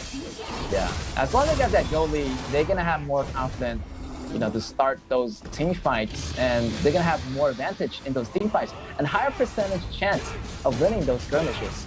So they already have a 3K lead goal, so hopefully they can just gonna snowball that up. But in the meantime, the Tyrant still is gonna go to Impunity. Impunity actually being really proactive, Very smart. still not giving up on those neutral objectives. Like smart move because they have the vision for Garo. Like JR and Je are starting on the top side, so they will be given time from trying to steal the Tyrant to their own. But right now, this is a very good way, because if you are like 4,000, 5,000 far behind the gold, you cannot just magically trying to fight back. You need to rely on those buffs, like damage buffs provided from the Tyrants to help you, trying to be a better opponent to like BSC during team fights. So grabbing this dragon will allowing them to have extra buff, extra damage during the team fights. Yes. And we are coming closer to that 10 minutes mark, which the Shadow Tyrant, the Shadow Overlord will be popping out. Here's MS King going with the combo. And the flash has been forced out of Shaolin, and he does survive that gank, but it's the mid tower is going to be in trouble. Nobody is going to be there to guard that mid tower, but Shaolin not going back home right now. They do have that Cheyenne to provide the extra recovery that needed, so still they're going to fight for that middle tower. Yeah, this Cheyenne choices is really important when it comes to this kind of time. But unfortunately, BSC is still outnumbering the whole squad for Impunity, so it's just a simple matter of time before this tier 1 is about to fall. Yes, a huge fight here. Look at it, Megumi taking damage, and his Muntin is in the front line, absorbing, doing damage. Mingfang goes down. He is too far behind and go. 2 goes down, 2 for 0 trade in favor of BSC, and they also gonna grab this free dragon in the meantime, and that's gonna be extra buff for BSC for that next battle. For this kind of period of time, like this Mountain will be super invincible because there's not enough damage to take this Mountain down. He will be becoming a moving wall, trying to go wherever the whole BSC trying to go. Look at this, like Zhao Huaizhen, there's no way to break through, and wherever like CCN go, the battlefield continues. So BSC, what they really need to do is just that easy, like follow the footsteps from CN and just continue to do the auto attack from this guy JR Garo. And that's it. That might be the finishing line for Impunity. Wow, it's a very hard time watching Impunity doing this kind of game because you can literally feel, echoing to this kind of feeling because you have not a lot of choice to make. What you can do is trying to let Shaolin use the ultimate to clean the wave, and you are constantly just absorbing, like, okay, what's your items now up? How well this Kansuryu is farming up to these days? Eternity Blade, Shadow Ripper, and he's still waiting for the ultimate weapon for like the Daybreaker. So it's gonna be needed a lot of more time, maybe 1 more minute. Yes, 1 more item definitely needed for Kansuryu. Red team has destroyed a turret. Yes, having this dragon ready, looking super good on 3 lanes, and right now Jin 9,000 to this Jin, MS Kin dominating the whole game. There's also this Garo just doing a lot of constant damage, and I feel like this Garo is playing really comfortably this match. Nobody's taking this Garo, and I feel like the red side does have to go into a pause here as we are just trying to fix up some connectivity issues as we are getting back ASAP here in a second. But right now I feel like BSC are feeling a lot better as they already took control of the battlefield. They got the Tyrant, they got the buffs, and they're in the lead right now. So I feel like BSC does have this in the pockets potentially, maybe like 80-90% of the time.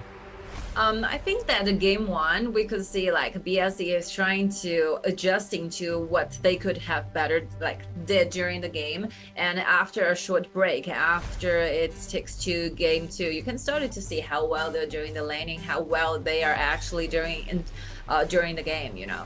Starting from the laning, they're winning, and starting from how well they're taking every side of the map, they are grabbing those neutral objectives, they're grabbing those river controls, right, giving Impunity a very hard time. And this will be a completely success to ABP. So I think that after the 3 rounds, the 3 picks, Meng Tianjin and Yixin, you can finally see, you can have some pictures about their team fights, right? And after the second round of the bans here, they're taking away those Dianjie and Lady Sun, like quite limiting the choices to marksman for Impunity. Very well done.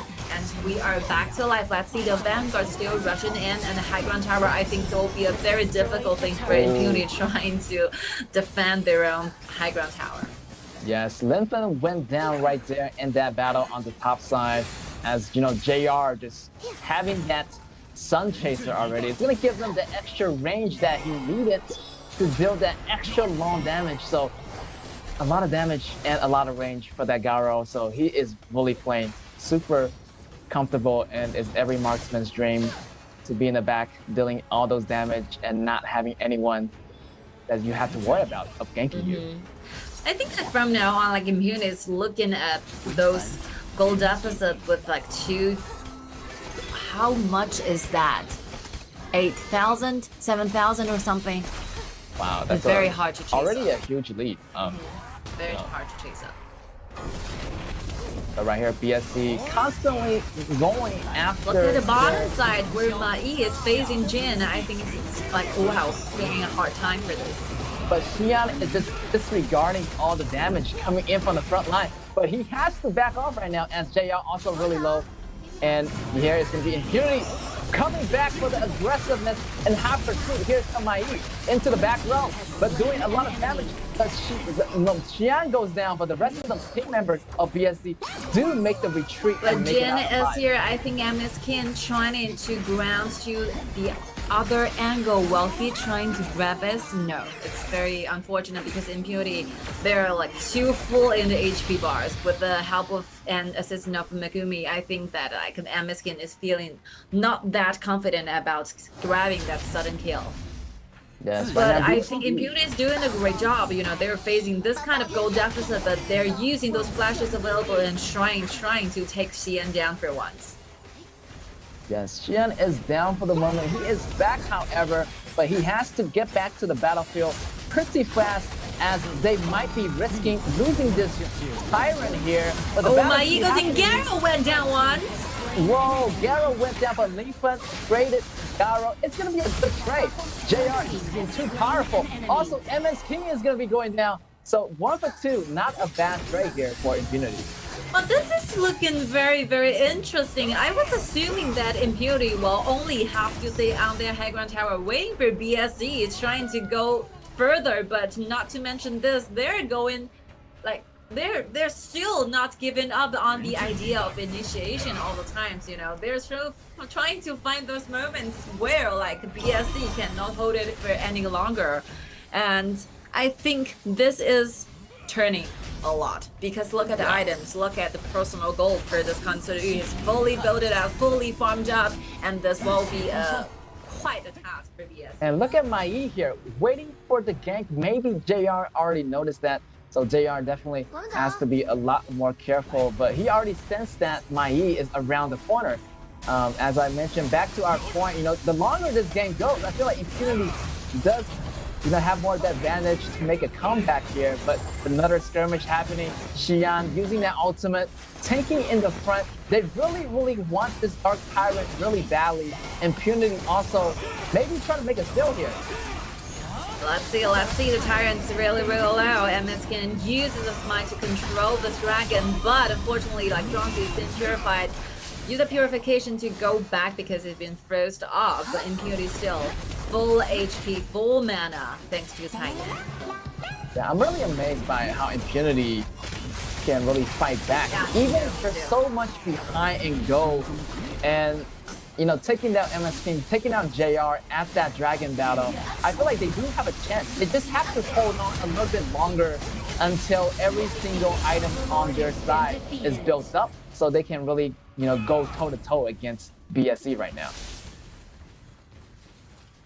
Oh, I have no idea who's going to be the winner. Honestly, I was assuming it's going to be BSE all the time initially, like 10 minutes, the first 10 minutes. I think that BSE will at least have a 90% of the winning rate. But from this time on, you can see those goal difference are not that important anymore because those very key items are already there for Impunity. Like the backliners are online. Those damage is enough for Impunity to fight back, and that will be a matter of fact. But you have to consider the healing, the constant HP recovery from Megumi. It's going to be the problem for BSE. Yes, also the AoE here is going to be battling out at the bottom. The Dragon moves in, Xian at the front, but Impunity is doing really nicely defending that bottom tower, also having Mayane to manage the waves in the mid. But here, Mayane trying to go for the flank, but MS King try to capture him before that happens. So right now, BSE doing a lot of stuff, try to push for that tower, but nothing is working for BSE. The defense by Impunity is impenetrable right now. It's tax for BSE as to their mentality because they're leading a lot in this particular game, but right now they're facing 2 rounds of the defeatness during the team fights. So like BSE really needs to recover from the failure just now happened and trying to forget like what happens early on, but just mainly focus on how to actually win. But it's going to be very difficult because they have to trying to figuring out a way to let this Megumi go, vanish away from the map, or on otherwise, and this this healing is going to be happening all the time, constantly getting recover those HP bars. And BSE, look at this competition, they really rely on Garrow's environment, right, or other things that they're like the damage are just one-time thing, bursting damage and done without any more like furthermore damage following on. Definitely protect that Garrow. I feel like Mayane also is really dangerous right now. Even though Mai was behind in gold, but look at it right now, 10.8 versus the 9.6k gold coming from Montian. So right now, their gold is pretty much equalized. It really doesn't mean anything right now. It's all down to who can make the best play. And you can see that MS King versus X-Hero right there, 1v1. Right, the rest of the team are 4v4 pretty much. But right now, X-Hero is unstoppable. MS King has to trigger the resurrection and triggering also buying that Destiny at the meantime. So maybe right now, toe-to-toe battle, it could be a really good chance for Impunity to fight back here.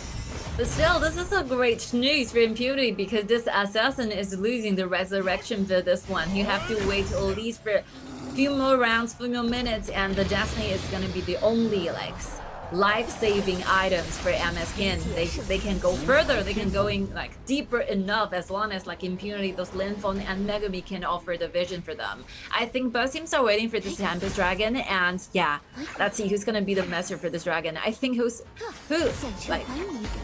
full victory for this game is gonna be favoring the side who got the Tempest Dragon. It's gonna be a ultimate battle about the Tempest Dragon. Yes, but I do feel like BSE does have a slight advantage because of that bottom lane is getting pushed so inside right now. So someone has to manage the waves on Impunity side while BSE already starting to have that dragon. It's going to be a risk for anybody to go against to take this dragon right now. But I feel like BSE do have more of that vision control where they have more chance of grabbing it, and they almost grab it and they are gonna get it. But the fight is gonna be happening, so it might be the chance for Impunity to back up here as they're facing a disadvantage because the buff is going to be more advantageous. Look at Xian, look at it's super dangerous. It's going to be the target for Montian, but unfortunately he's going to be killed and taken away off the table. And Megumi falls down one more time. And BSE is going to be the final winner. Shaolin's the only one who's staying still alive on the table. Impunity, Shaolin have to fight for their game, but unfortunately it's going to be the end of this game. BSE still got it back. 1-1 tie. Congratulations. Yes, congratulations to BSE for making that one happen. I feel like they, had some minor setbacks, but they readjusted themselves and actually, came back a lot stronger. But they had so much good chance of ending the game, but Impunity just hold on so tightly. And their coordination, pretty did well. They did a lot of fightbacks, counterattacks, which they almost got some windows open on Garo. So yeah, big respect for Impunity for doing those counterattacks, and those counterattacks were successful, but you know, the Tempest Dragon at the end, the vision control went to BSC, and they were able to get that at that last moment, and they just got overwhelmed by the buffs, by the damages that's suppressed by the Tempest Dragon. Yeah, I think that BSC is feeling like super proud and super stressed when the time 6 to 15 minutes, where actually we can see that Impunity is fighting away on. They're actually initially they're just accepting any type of engagement like from BSC, but by the fact that they think that their marksman, their backliner have enough damage, and they actually fight back those kind of counter attacks, I think BSC is they're literally facing the threats. They're kind of shocked by those counter fights, right? But I think that it's quite a pity for Impunity because they're giving up those river vision very easily, you know, fighting over for this Tempest Dragon. I think it's a life-worthy trade for the Tempest Dragon. They should be going further. They should be pushing like BSC harder than this. And not to mention, if they wanted to really let the Tempest Dragon go, they can just step back, you know, trying to protect Kansuru and Xiaojun enough. I think it's still okay. Maybe they will have a chance to clean those waves and wait for the second round of the Tempest Dragon. But like Lin Feng is kind of struggling right there. He wanted to make sure that I want to make sure, are they getting on the Tempest Dragon? And with that kind of slight spot, you can see he actually making a step closer to BSC's side and just magically disappeared from the map. And from that moment, I think like Impunity cannot just hold it any longer. So it will be quite a pity for Impunity because, you know, they are really, really seeing hopes, you know, and the lightness on the darkness. So yeah, I just hope they can just get the mentality back online. But good game, like for both teams, good game. Yeah, what a great game by those members of the team, BSC versus Impunity. Yeah, BSC definitely have that more vision control at the end. I feel like Nifun kind of being a little bit hesitant at that last battle. Should I check the dragon or should I not check it? But once he decided not to check it, it's a little bit too late, you know. BSC getting that dragon, you know, you're like, you know, apparently, you know, he didn't get the text message that they already got the dragon, and a little bit too late to back off as everybody just surrounded by BSC's members. So yeah, those BSC's attacks come in real fast, and you know, Impunity was too late to back off. But if they back off a little bit earlier, it would have been okay. But they were just they just can't make up their mind. So yeah, hopefully I think it's a matter of, you know, decisioning. You know, I think that BSC is making like a better and more straightforward decision than Impunity. Maybe they're kind of struggling a lot, you know, between whether we're going for this Tempest Dragon or not.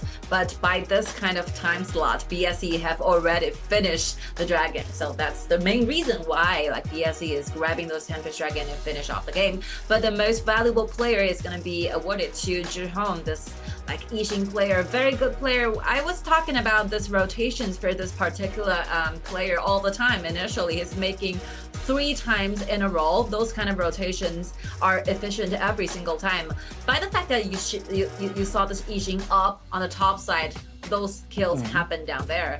It's yeah, this is a rewind clip for X Hero, and yeah, he's really tried. He really tried 1 versus 2 and actually grabbing this MS skin very, very low. Without Zhihong, this could be a good time. Yeah, Zhihong flash over the wall, just went for that kill. And that really got this rhythm started for BSC. You know, they actually carrying the rhythm in the beginning. And what I noticed, like, you know, if BSC does really well in the early games, they tended to have that better mid game. But the mid game also, you know, didn't really go too well for them. They almost lost some of the fights that was happening between Impunity and BSC. So definitely, they might have to be more careful in that mid game as well, because the mid game, pretty much all of the risks is going to be happening. And you know, the greater chance for Impunity is at that mid game. I feel like if Impunity does really, really well in that mid game, they can pretty much secure the win every single round. So compared to the data, what I gather, you know, in the playoffs, in the regular stage, I feel like the mid game is where Impunity mostly shine.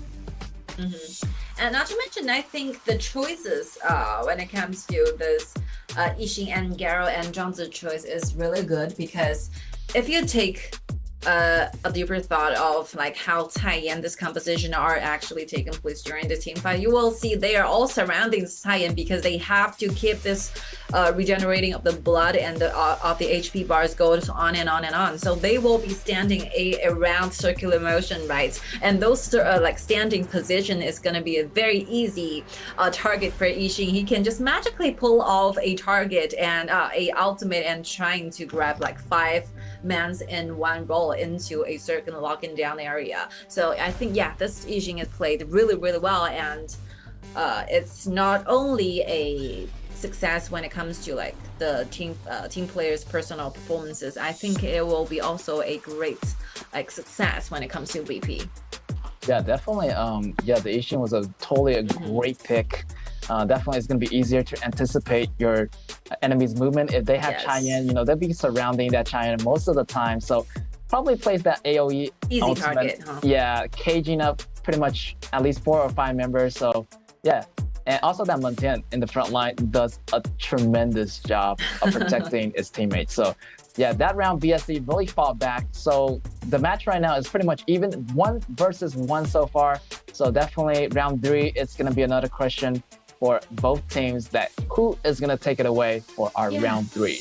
I think it's gonna be a very long night. You know, after watching and casting the 2 games, you can see that like these 2 teams are all ready for the battle, and actually the average time for each game is quite long. I think that for game 1, it's about like 15 or 16 minutes, and not to mention game 2 over 20 minutes. We really see those very early on winning advantages, right? Like even though like BSC have building up at least 8,000 gold lead for game 2, but they still have to spend like over 20 minutes to be the winner. So yeah, I think it's gonna be a long and maybe really stand a very high chance to see the ultimate battle. I think these 2 games are really like head-to-head, toe-to-toe. Definitely save those champagnes and those snacks for that BO7 celebration as we move into our round number 3. So yeah, a lot of expectation here for both teams as BSC move back to the blue side and Impunity back to the red side. So right now BSC do get the first pick, and Zhao Huaizhen is going to be going to their side as they haven't used that hero yet, and Impunity does have to find a new hero for the jungler, also the top laner as well. But Kaeya is going to be a great choice here at the beginning. It's about to show up. It's like game 3. Come on, it's going to be Kaeya. You have to use his heroes in a BO7. It's about time. And what a good duo here. Zhang Fei with Kaeya definitely serve a great protection. Also, Zhang Fei can really initiate the fight here. Also, Kaeya has the ultimate, the Sandstorm, to initiate the fight. So that's a double AoE effect right here. So the team fight, definitely right now, Impunity has that better team fight at the moment here, looking at this composition. Let's see. Kaeya and Zhang Fei, I think, yeah, this bottom duel is safe enough because you can see the aggression coming out from Kaeya, but not to mention you can always use the ultimate trying to fight back and always use the shield to trying to protect yourself during the laning. So yeah, I think this laning duel is okay, but not to mention BSC is taking this Tai again, so Lady Sun will be on the battlefield alone. And without the help of Zhang Fei, maybe Lumen Monster will be considered a choice, but I think it's, will still be banned away for Impunity. But I still think that the best combination for Lady Sun will be Tai Jinren. Yeah, the extra money does help a long way, as that passive from Tai Jinren does provide extra goals to anyone around that area. So yeah, but you know, I feel like Lombard does have another backup choice for the support for BSC. Oh yeah, sure. Or for some of the tankier, having you know, passive built into that ability to protect the teammates. But yeah, hopefully BSC do have that composition ready for that pair of duo at the bottom. And also the Alien is going to be picking up for that Xian at the top lane. So I feel like this Alien does have a great job to do, as it's going to be his responsibility to go in after Kaeya. So it's going to be one of those heroes that requires having that really smooth top laner go advantage. Hopefully Impunity knows that. Try to put pressure on that top lane, making sure this Alien doesn't really, use that goal advantage to get to their Kaya at the late games. Like, Alien is a super meta hero at this current meta. I would say that because we have other tournaments, for example KPL, and in those tournaments, most of the ultimate battle compositions will be considered with Alia together with Zhao Huaizhen. So this will be the answer to this current meta, who's going to be the strongest soldier on the top side. The answer will be definitely Alia. I think that Charlotte used to be the answer, and Byron used to be the answer, and Mai used to be the answer, but by some certain fact, they all got quite cancelled up on their abilities or their damage, like building up in their character. So Alien will be standing with a higher chances to be the answer for this current meta. And not to mention the mobility, right? Those damage and those inborn tankiness of Alien. He can just basically follow wherever your marksman is going and just landing on its shoulder. It's super crazy. It's a huge nightmare for a marksman player. Yeah, definitely a huge nightmare for anyone. And here it's going to be Lumbar adding it to the mix. Also, this Zhihong will be playing this Joey, and Joey recently has the upgrade, so having that extra fire does allow this team of BSC to do those extra pushes. Ooh. So Is it's it going to really? be crucial. Ooh, maybe. Is it really gonna final pick for Impunity, like X0 Machao? Oh, it's gonna be fixed. All right, Machao and Ata together. Like, I always love the idea when I see Ata and Shanfei together at the front laner. It always shouted out those tankiness. I love the idea to have a lot of tanks inside of your own composition, because tanks will be offering enough vision for your backlines. Not to mention you are using Kia, right? But I think, let's see how easy this matchup can be played during the game. Zhao Huaizhen and Zhou, there's a lot of AoE damage and bursting damage at the late game. And I think this Machao been standing all by himself. Normally, we're gonna see those Agudo, right, with Machao, or Sun Bing with Machao, but this Machao is just appearing on his own. I think X0 really to need it working. That's right. He's gonna be a lonely hero at the top lane. But I feel like, with Agudo's ability, it's going to be mostly useful, but in BSC already banning away that Agudo in that BP, so a lot of homework is being done here by BSC. But this Machao, really interesting pick. I'm really curious to how he adapts the battlefield, as this Joey will be laying on the fires. So it's going to be really hard for him to, to travel from place to place. Yes. And it's going to be really hard for him to navigate the battlefield. So hopefully this Linfen or this Megumi can help this X-Hero to gain some advantage on the top lane. I think the reason why that Machao is not considered to be a great hero in this current meta, because this hero have a lot of shortage. He's afraid of being controlled. He's afraid of those CC chains. He's most afraid of is being slowed down or reduced on its attack speed, right? So X hero really need to work that on, avoid all the CC chains and all those AoEs from Joey.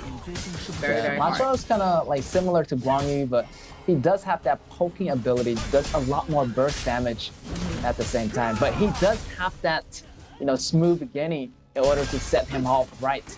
But as long as he do well, it should be no problem. But right now, there's a lot of slow coming in from BSC, the ability coming in from Alien, second ability, the fire coming in from Joey, the knockup coming in from the Lumbar. So it's going to be a lot of challenges for X-Hero to hurdle over here. It's gonna be a problem for X-Hero. Not to mention Machao is a very vulnerable soldier. It's not like a half soldier, half tank hero. He is super vulnerable. He has a very limited number of the HP bars.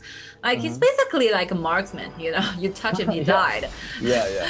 Very easy kill. So very risky choice, I will say, for Impunity, but they must have some reasons for this pick, Right here, enormous pressure on top. X-Hero is being bully right here. The mid lane already waiting. The fire is going to be laid down. And yes, this Ata is going to be helping out the top. But the rotation already happening is going to be a lot faster here for BSC, as this Zhihong just helping out the top lane and maybe even going help the bottom lane later.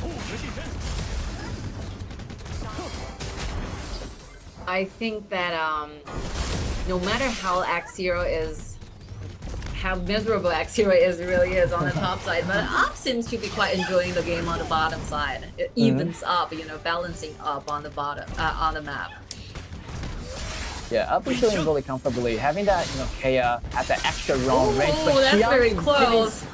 Getting pierced by the swords of Shaolin, and he does go down. Impunity do gain the first blood here. Also, Impunity trying to get another gank here on Zhihong. Zhihong also went down.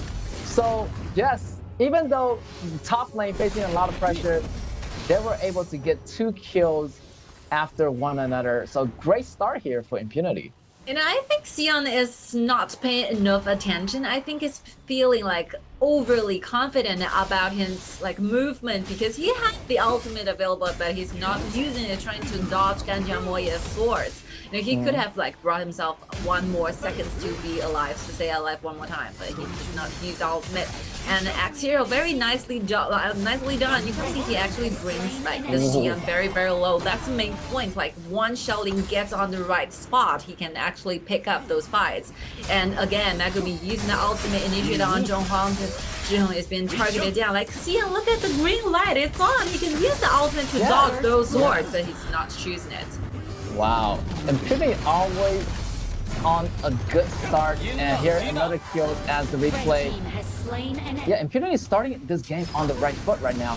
They're having a really good rhythm. Up is doing really well. Top lane getting taken that one time. That's going to be a lot more space for Ma Chao to do his thing. And the mid lane for BSC getting taken out continuously. So Impunity right here does gain a bit of money here, and also this Ata is having more goals versus MS Kings. So a lot of good things here, and another one getting taken down here, but BSC is getting 1 kill back so far. Look at the Flames. BSC is finally grabbing something back. 1 to 3 kills numbers. I think it will be okay for BSC because they're not supposed to be performing like this, using this kind of composition.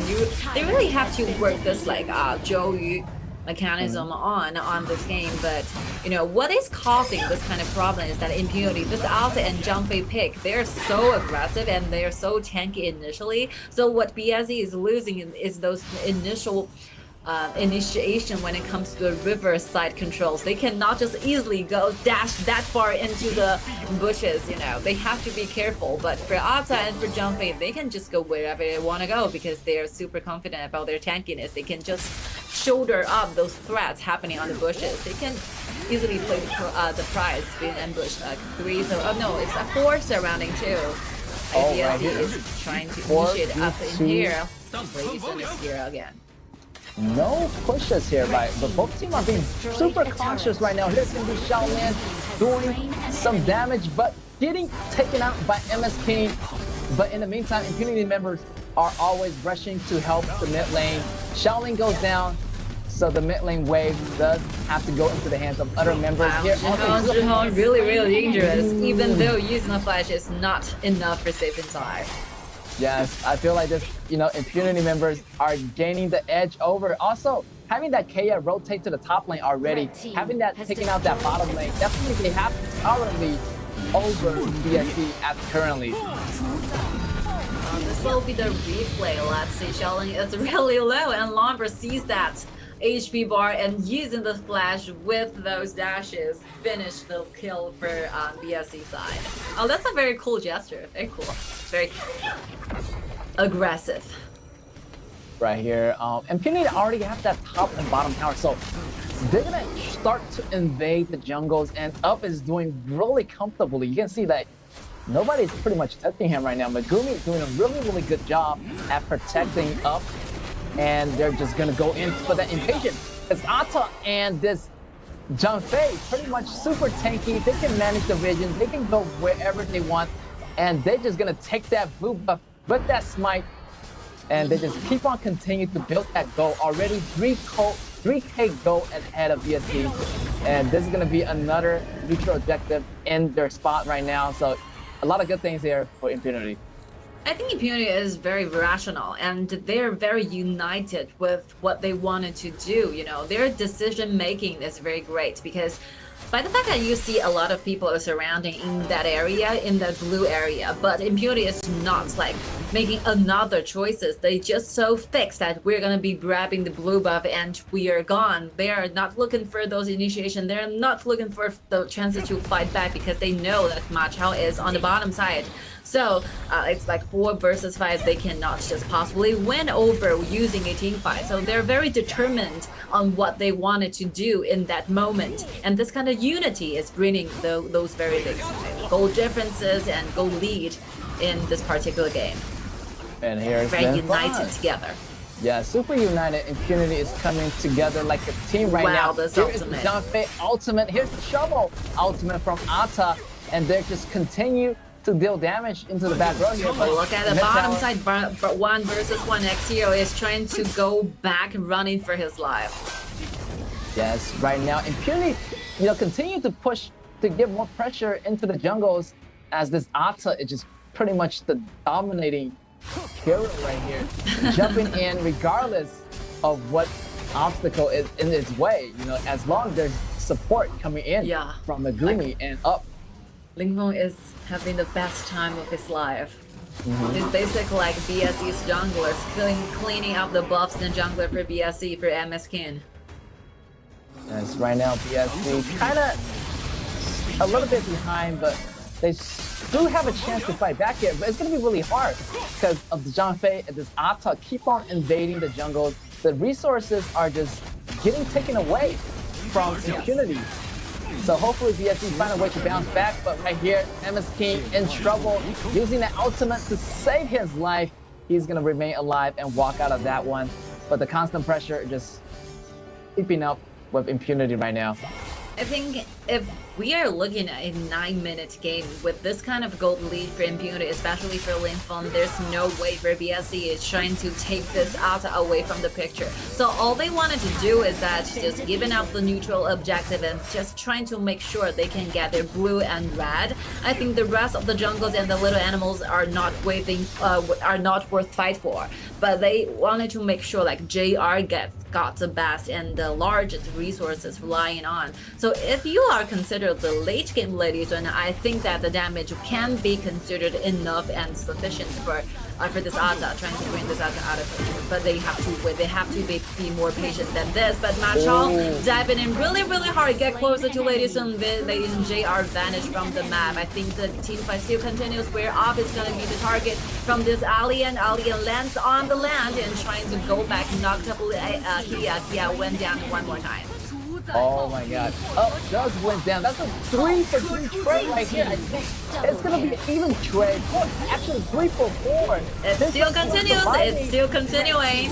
And here's MS Team fall. Lizard is not gonna come out alive. So it's an ace. Yes, for VSC. So yeah, VSC getting the ace, allowing them maybe to make this push on the mid tower happening pretty soon here.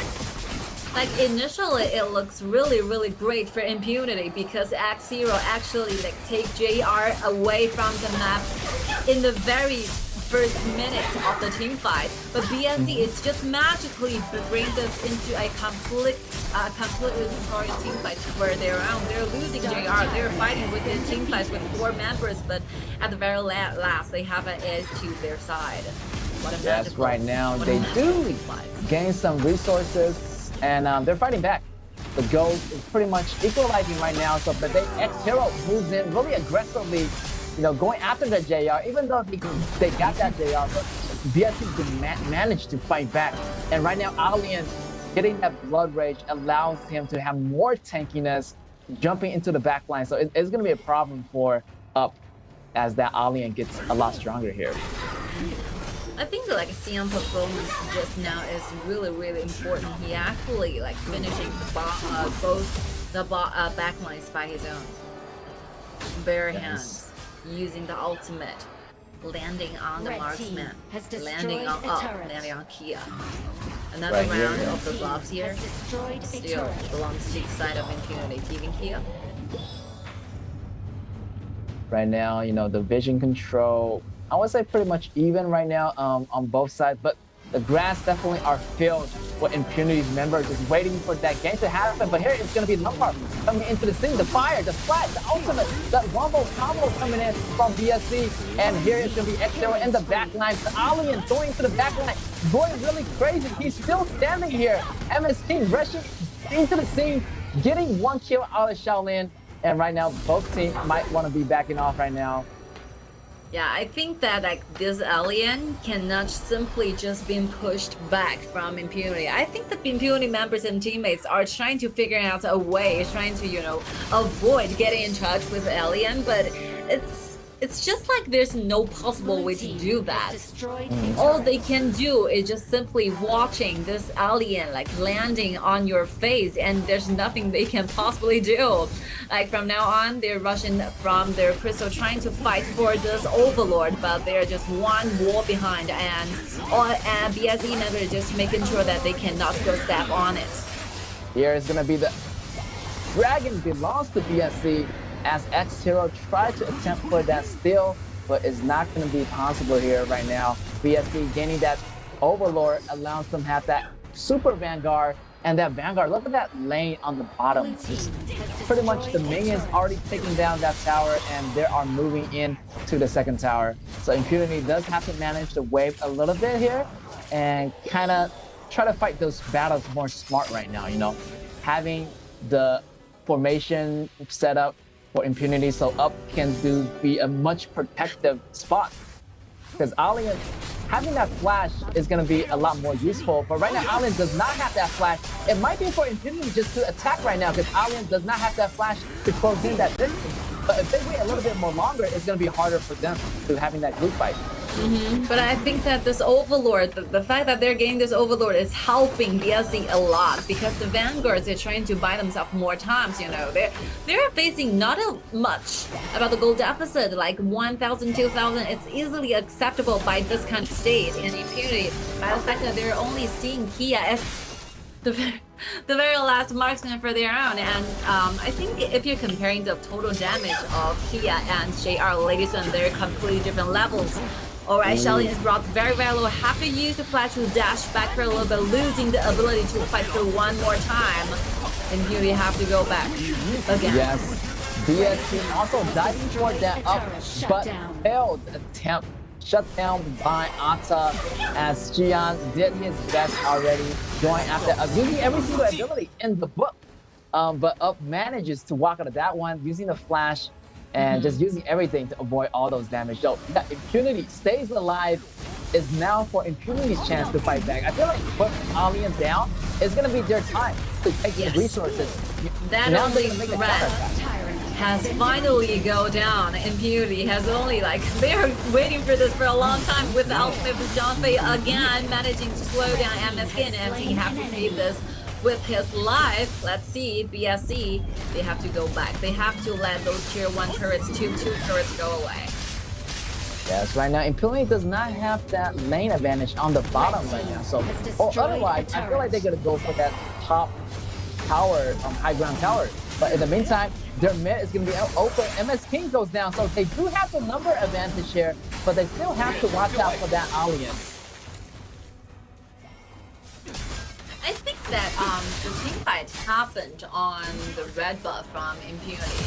It's not that BSC does not try enough, it's that they're very close, but even though Shaolin is really low and Kia is really low, but they're just there. There's still slight little damage is needed to kill them.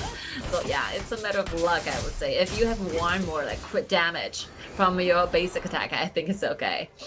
Yes, it's not a failure, I would say. All those small clicks means a lot. Every damage count actually here, and here's up, getting that rep buff. Also, a lot of buff here on Impunity side, and BSC just might want to watch for the X0. X0 is just hiding behind in that grass patch, but he's not initiating yet. Waiting for the perfect timing. BSC also just invading the jungle right now, taking those resources and not looking for a fight. Maybe you want to take this Shadow Overlord before starting the big fight. Oh, they're having this blue buff one more time, and this time it belongs to Shaolin. Shaolin is really feeling extremely excited about this. Like, that if blue Ganjam buff. having this blue buff is gonna be a great chance. Look at the Alien. Alien's deep enough in trying to secure him down, but it's got completely blocked out by the two frontliners. BSC is going to be in trouble. Look at that AoE combo coming in. BSC is getting taken down left to right. X-Hero going behind the high ground tower. Managed to walk out of it alive. Only Shaolin went down, and 4 members are down for BSC. One for trade here in favor of Impunity, and Impunity right now just turned the table so fast. They kind of, pretend like they can't really beat them.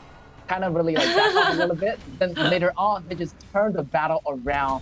And yes, Xian is in trouble right now. The minions are moving in. The high ground tower are getting taken out. It uses the ultimate, but it's not going to work here. The resurrection is being triggered on X-Hero, and pretty much an early congratulations here for Impunity as they take game number 3. I think that the last team fight is a complete massacre. Like for Impunity, they're completely winning it. And from the mini map, like I can see that like Alien is landing on Kia's side, but at this time Kia is completely protected by Zhang Fei and Ata together. So I think that Impunity is like they're working on a series of experiments. They are trying a lot of ways trying to deal with the fact that they have to fight those team fights with opponents. So they're having those experience about how about we let Kia on herself alone on the back lines, and they found out no, it's not gonna working because Alien is always gonna be targeted on Kia, and right now they're finding that the perfect combo and the perfect answer and the accurate answer will be like you have to use your like double frontliner standing towards and standing like around Kia and trying to give Kia as much like protection as possible. So by the fact that like Alien really want to ultimately landing on, he will be like falling taken away, knocking up, or any other CC chains already there. So yeah, this will be the victory for Impunity. And not to mention, I think the early stages, the early game, the middle game for Impunity are always like played so well. Look at Lin Feng 516, this crazy data. He's basically like the jungler from BSC. He's taking all the blue and the red away from MSK and making MSK suffering a lot, let's say. And JR 0-1 those KDA, which means that like Ladyson is not having a great time, not to mention the laning. He's doing laning with Kia, and Kia is constantly getting built up with the shield of the HPs by Megumi. So yeah, it's gonna be a hard time for JR as well. So yeah, I would say this is a complete victory for Impunity, and congratulations to them again, winning a 2-1, leading right now in this BO7. Yeah, definitely. Xian kind of was being a little bit over aggressive in that match. There were 2 attempts to take down that up, but both attempts pretty much didn't work and didn't happen. And great protection here from Lin Feng, great protection from Megumi and Impunity. Once they knew that Alien was going to take out, it pretty much was their signal. It was the cue to move in for the kills. And after Alien being taken out, they just went in, they got the job done. Nobody really can stop the combos coming in, and everything just ended so fast for BSC. And yeah, after the Alien's taken out, pretty much there's no front defense, or there's no front defense for BSC to have the better defense. Obviously, Impunity gonna have that more faster response, having that X-Hero, having that Ma Chao, and having that up, doing those AoE damage, the burst damage at the same time. And on top of that, the Zhang Fei stop pretty much all the dangers are coming in from the dives, are coming in from BSC. So great job, and absolutely a terrific team fight handle here by Impunity. I think that today's matchups, all I was seeing is that how actually like experienced like Impunity is this kind of team. Those players have a lot of hero pulls that are ready to be left out for every particular game, and not to mention those inside gameplays, those decisions, those communications. You can see their actions are all acting on the same channel. They are not showing any hesitations. But for BSE, the number one game, the first game, they're quite hesitated, I would say. The early on 10 minutes, I think they're kind of lost in the game, in the map. And yeah, number two, they actually win. It's a very beautiful, it's a very beautiful and perfect game for BSE. But by the third one, you can see that they're still struggling, a lot. As a matter of fact, they have not enough ideas, not immediate response to what is happening on the map. They have to spend a long time trying to figure out how to counter back, how to respond back, and this is some footstep I think they still need to work on. Definitely. And we have the Megumi as our MVP here. Did a great protection of handling the shield for Impunity members and gaining that ultimate, also providing a lot of burst damage. This JR pretty much using that flash, can't even get out of there with the combination of X0 and the combination of Megumi's ultimate. But a great battle nevertheless. As I mentioned, I feel like Impunity does do a lot better if they do gain that early lane game. And in this game, they already win the early phase. The mid game also pretty much having a good advantage. The late game a little bit struggling because this Alliant was kind of picking out this up pretty much in the beginning, but later on nobody was able to take up, and pretty much Impunity really dominated, getting that dragon, getting the neutral objective. Also, Ninfa did an absolute outstanding job of lowering the goal of their jungler MS King.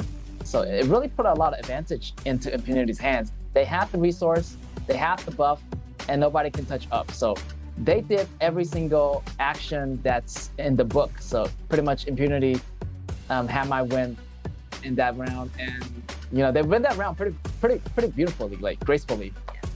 This is from the last invite where Xian could have just waited for a little while, you stayed there, waited for the moment where Kia uses maybe the dashes when those frontliners are all going away, for example, they might happen, check in the other a grass vision.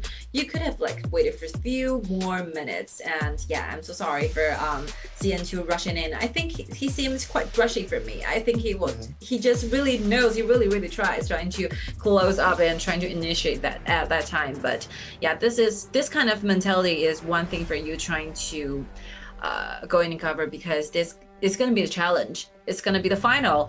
If you win this BO7, you are not only the final champion for KAW Season 2, but also you will be rounded with a slot directly sending you into the 2023 KIC wildcard qualifiers. And this is one benefit for our main champion, right? So yeah, I think both teams are not letting this kind of chances going away. Yeah, definitely a little bit over aggression and rushiness coming from Xian. And there's a lot on the line here. Not to mention the KIC wildcard qualifier, also the championship as the Season 2 KAW winner. So there's a lot of stuff on the line. So definitely a lot of pressure as we move closer into our BO7s. And they have to be extremely careful to work as a team, not to be off channels. Definitely these teams want to have more of those synergized vision, and not just having tunnel vision, just having tunnel vision, using everything, all the abilities on one hero, thinking that you can get this enemy in time, but actually there's no follow-up damage from the rest of your team. So definitely it's going to be better to remain in the same channel as your teammates, as this MOBA game is going to be more team-based. It's going to be a 5v5, not really a one-man army game. So definitely maybe BSE want to consider more of those strategies where they can work more as a team. Maybe let Alien do some damage first, and kind of having the follow-up damage from the rest of the group. So hopefully BSE can get those issues fixed as we move into our round 4 here against Impunity. If this is a very long journey for an esport player, because you have to go through a lot of struggles, go through a lot of challenge to actually knows what will be the concept of MOBA game. It's a work of 5. It's not only solo job. So yeah, I think that you need to show your confidence, but at the same time you need to stay patient. waiting for the chances, not rushing into anything. All right, round 4. This will be a game like differentiating the whole status for both teams. Like if Impunity wins one more time, they will be getting to their game point. So if you have already get to the game point, it means that you have a lot of room to make mistakes. You know, you only have to make one more thing happen and you will be the champion.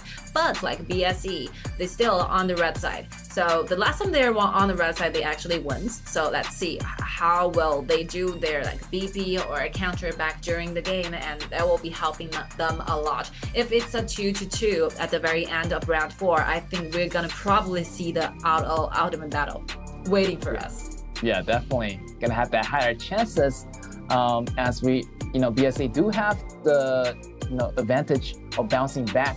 It's depending on their composition right now. Xiaomonqi is being picked up by Impunity. However, BSC still have a lot of choices in hand as they're going for the Ata and this Zhang Fei combo. So, yes, but they're kind of just copying the answer from Impunity, right? Yeah, I feel like they're copying the, the composition from the last game. But Impunity, it's actually working. Yeah, this is a super powerful, super great composition. I really like. So I strongly recommend all of the players, all of the audience who's watching the stream to use this kind of compositions. You will feel like extremely safe as a Kia, as a marksman player. Yes, Impunity does have that duo at the bottom. Megumi this time, getting his Tai General, so he's gonna have the high winning percentage, the highest for any support for him playing it. So Megumi definitely gonna be really comfortable this game fighting against BSC.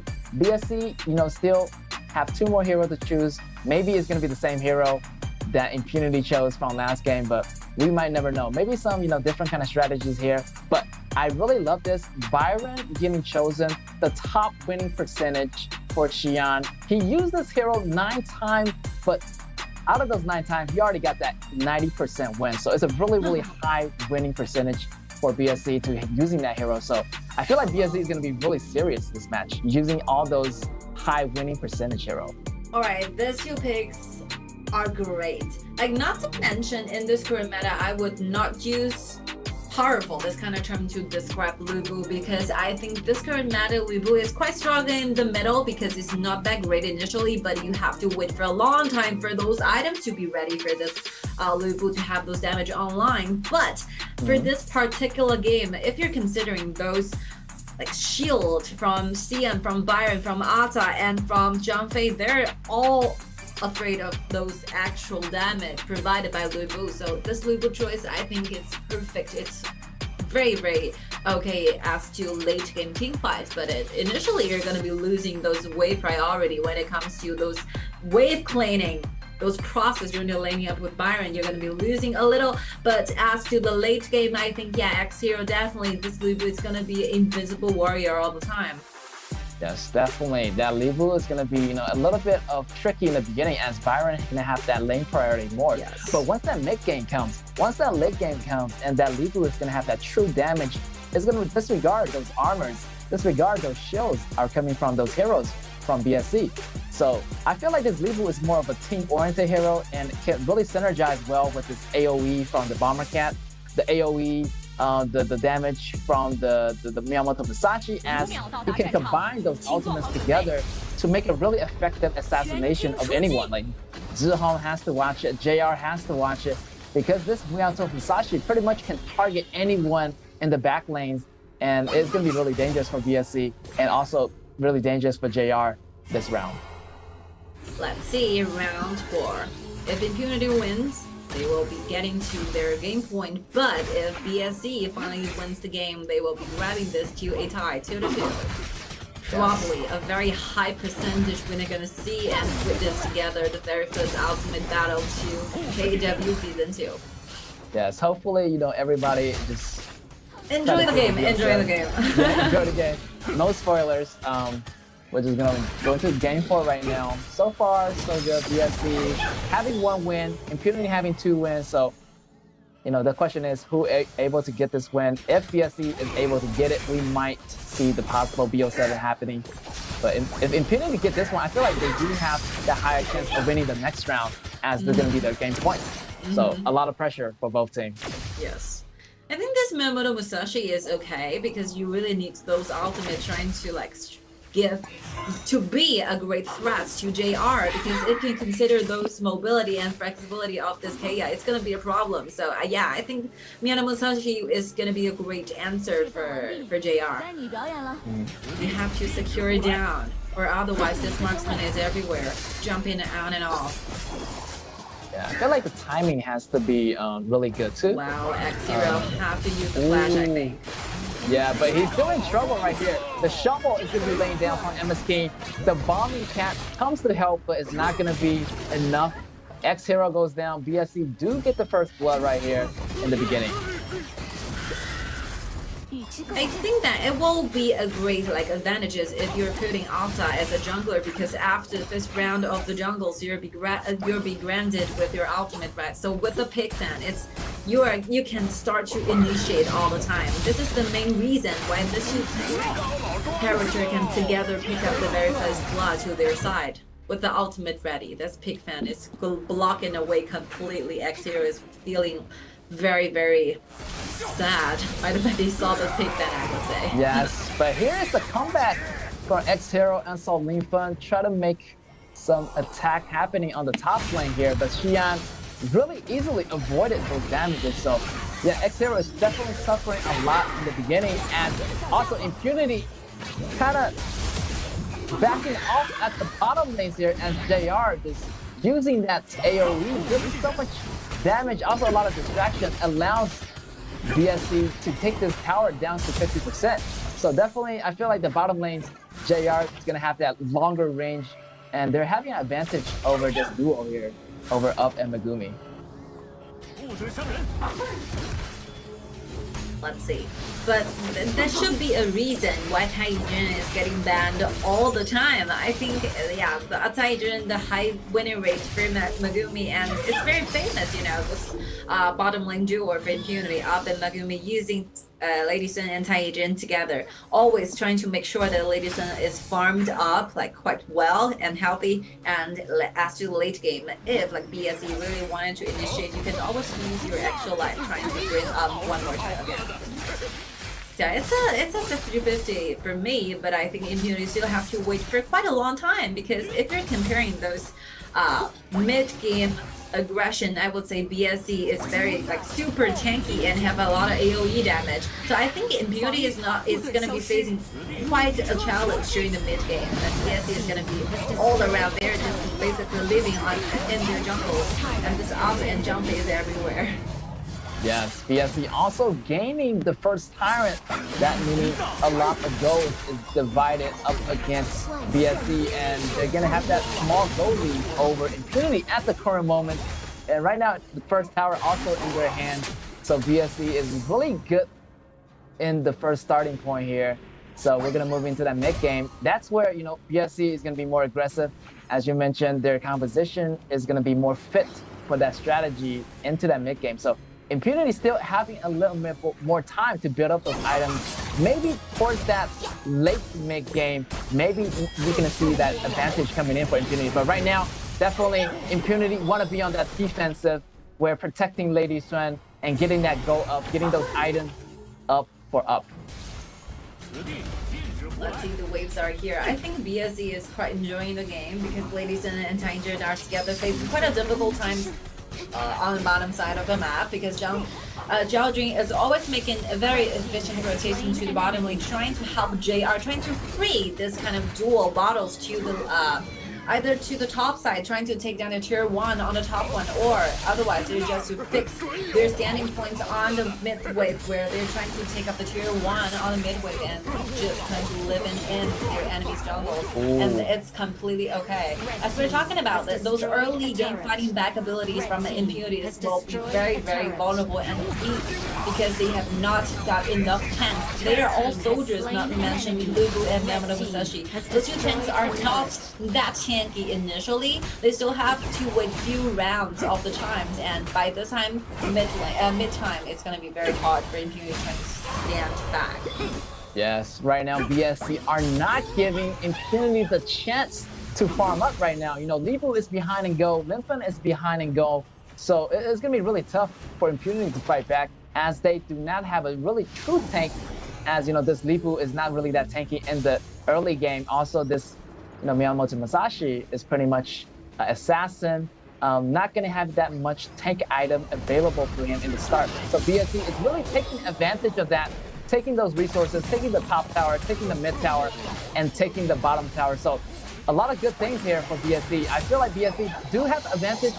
The question is, if Impunity want to strike back, they need to wait for that mid game or that late game in order to fight back. Well, Miyamoto Musashi is really, really dangerous, being surrounded by 3 members. BSC can save enough abilities, not to mention they're not only using the ultimate of Zhang Fei, they can save it to the next round of the battles.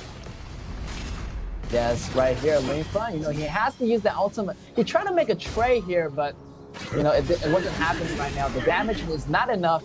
Level 8 on X0 versus the level 10 from Byron right now. So a lot of suffering for X0 this match, as the top lane got taken down so fast, and BSC are just being really aggressive. JR and Jun working together as a dynamic duo, taking down the bottom tower. They're working their way, already taking down all the outer points except the mid. One more tower left. So a lot of good thing here for BSC, as their composition is so tanky. But Impunity with the fight back, with the re-engage coming in from X0, and might be their turning point for X0 to come back. Alright, good fighting back, and see that initiative coming from Taiji all the time. JR really diving in really hard, but he's facing 3 members from Impunity. I think that JR have to wait for a few minutes waiting for the cooldown. So let's see. Wow, that's super dangerous. If it's gonna be stunned by this Megumi, JR must have like paid his life there. Yeah, it's so dangerous right there. Trying to protect the blue buff, but let's see, those counter like fighting back from Impunity. This might be the turning over point for Impunity, because those 3 controls in one time for this Megumi is extremely perfect. Let's see, ladies and grabbing the turrets. One more Tyrant to their side. I think we can like see the highlight and the replay just now, like trying to find out what will be the reason for Impunity to win this game. I think they are finally using those like CC chains, right? With X0, those Li Bu's ultimate together with the Bombercast ultimate and Link from this Miyamoto Musashi ultimate, just aiming at the right target and just cleaning out one threat at a time. Yeah, the timing on Impunity on that last battle was really well coordinated. Also, the stun and the disable coming from Megumi. Megumi is doing a really good job, you know, managing those CC combos, allowing, you know, Linfen and X0 to have a, better time, an easier time landing those combos together right here. Taking down Xian at the bottom lane. I feel like Impunity is doing a lot better as they move into the mid game, and this is going to be their chance to fight back here. Well, ladies, and it will be very dangerous, but a good thing for Impunity is that the only possible damage follow-up will be BSC's front line, so there's no possible way for JR to travel through that a lot of distance trying to get closer to up. And yeah, I think those items that Ladies and really needed are there. So I think those damage is starting to be online. So from this kind of moment, I think Impunity is starting to sound good. It seems good to sound good. I feel like Impunity and BSC are pretty much equalized right now in the goals. But I feel like Impunity, the aggression is going to be coming in stronger right now, because it's the mid games. X0 having that Pure Sky already, Linfen having some items, and most of the core item is going to be available already for up. So it's their time to shine right now. Like, they can't really make it happen. Wow, this crit damage. Oh wow, Crazy. He goes down just like that. Even with Splendor, he wasn't able to survive that damage. So yeah, it's time for Impunity to take this win back from BSC. Yeah, I think starting from this time on, what Impunity needs to do is not only give your resources and your money, your gold to Ladies and give it to X0. Like, Li Bu is the one who can pay a lot of things back at the late game. Like, Li Bu can deal a lot of AoE damage, not to mention he can use the flash with the first ability. That sword is going to be giving BSC the very last hit. Those white HP bars is going to be just simply vanishing from the map. Definitely. True damage. Pour all the resources, all you can to Li Bu, and hopefully X0 gonna have that siege breaker pretty soon. And that flash with that first ability is going to do that damage, 360. So it's going to do a lot of true damage to the back row. The goal for this Lady Sun, like 10,000.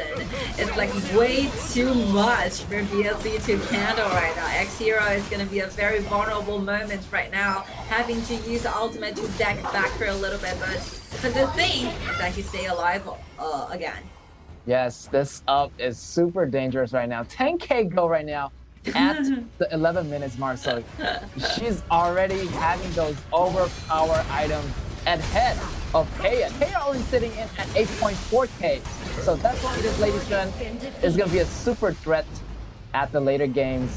And one shot from this auto attack is going to take your HP down to, you know, the 1/3, the 2/3 way mark, so super dangerous for anyone to contest against up. BSC, they really struggles a lot. I think they're trying to figure out a way to win the game, but looking at the item board, they're finding they're losing quite a lot of times. Zhang Fei have to use ultimate, but there's no following up like damage and the other CC chains, so it's just a simply waste of ultimate. And by this kind of time, you really need quite a lot of time, maybe 2 minutes or 1.5 minutes more, trying to get another ultimate ready. Wow, this good damage. Just one single attack. It's gonna be more calm during this championship because they already been in this position twice. Like, this is the second time. First season they made it to the finals, but they weren't able to win it. So this time, you know, there's no regrets on the battlefield. They're gonna do their best. Definitely, they're gonna be the veterans in this championship as they face off against BSC. So hopefully, you know, Impunity has a lot strategy waiting for them to get ready as they're moving to the high ground right now. The minions are moving in. Up is doing a really good job having that double buff, and nobody is, you know, trying to move forward because nobody want to take the damage coming in from Megumi, coming in from Up, and also not to mention the true damage coming in from this Libu. Okay, they're just simply using the other attacks from Ladies and trying to chip away, trying to steal those HP bars from BSC, and BSC. There's nowhere to deck off because once again, if they just going back for a little bit, they're losing their high ground tower.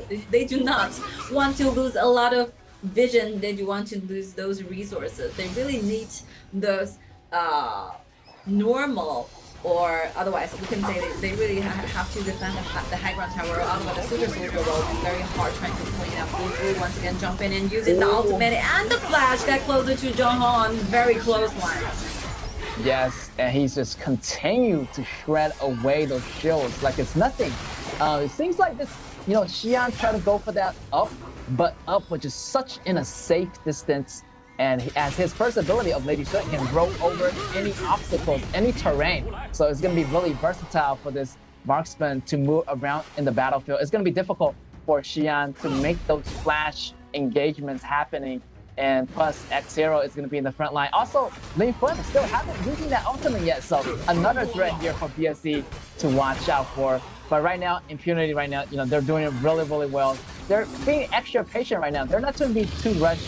Try to get the neutral objective and kind of be more of that veteran player, more calm in this situation. I think the reason why they're so peaceful and so patient is because they're super confident about those two side laners, right? They're super confident about Up and X-Hero. They know enough that these two heroes will be a late game destroyer for BSC's composition. It's not like they are having a bad composition, but just take a look at the time of this game. They're losing the time quite quickly. They're losing because they do not have accumulated enough advantages during the early and middle game. They're losing chances.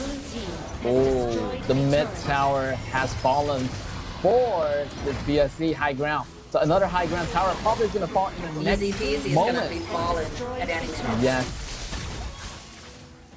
But Impunity might want to back off a little bit, you know, kind of get that dragon, maybe get more neutral objectives and manage the wave on the top side. But right now, everything's looking really good. The gold's looking good, the tower's looking good, the wave looking really good on both lanes, at the bottom, at the top. Pretty much someone's going to handle that in a moment. But the engagement here from X-Hero going in. Zhiho just disappeared right off the map. And Impunity also getting the double kill. One minor minion guard left. MSK. Wanting to clean away for the team. But Byron diving in, using the flash to take away this Lady Sin. Lady Sin went down, but Op still alive with the save the stages entry. Let's see, Byron still continues. It's a Quadra. Well, it make a Penta.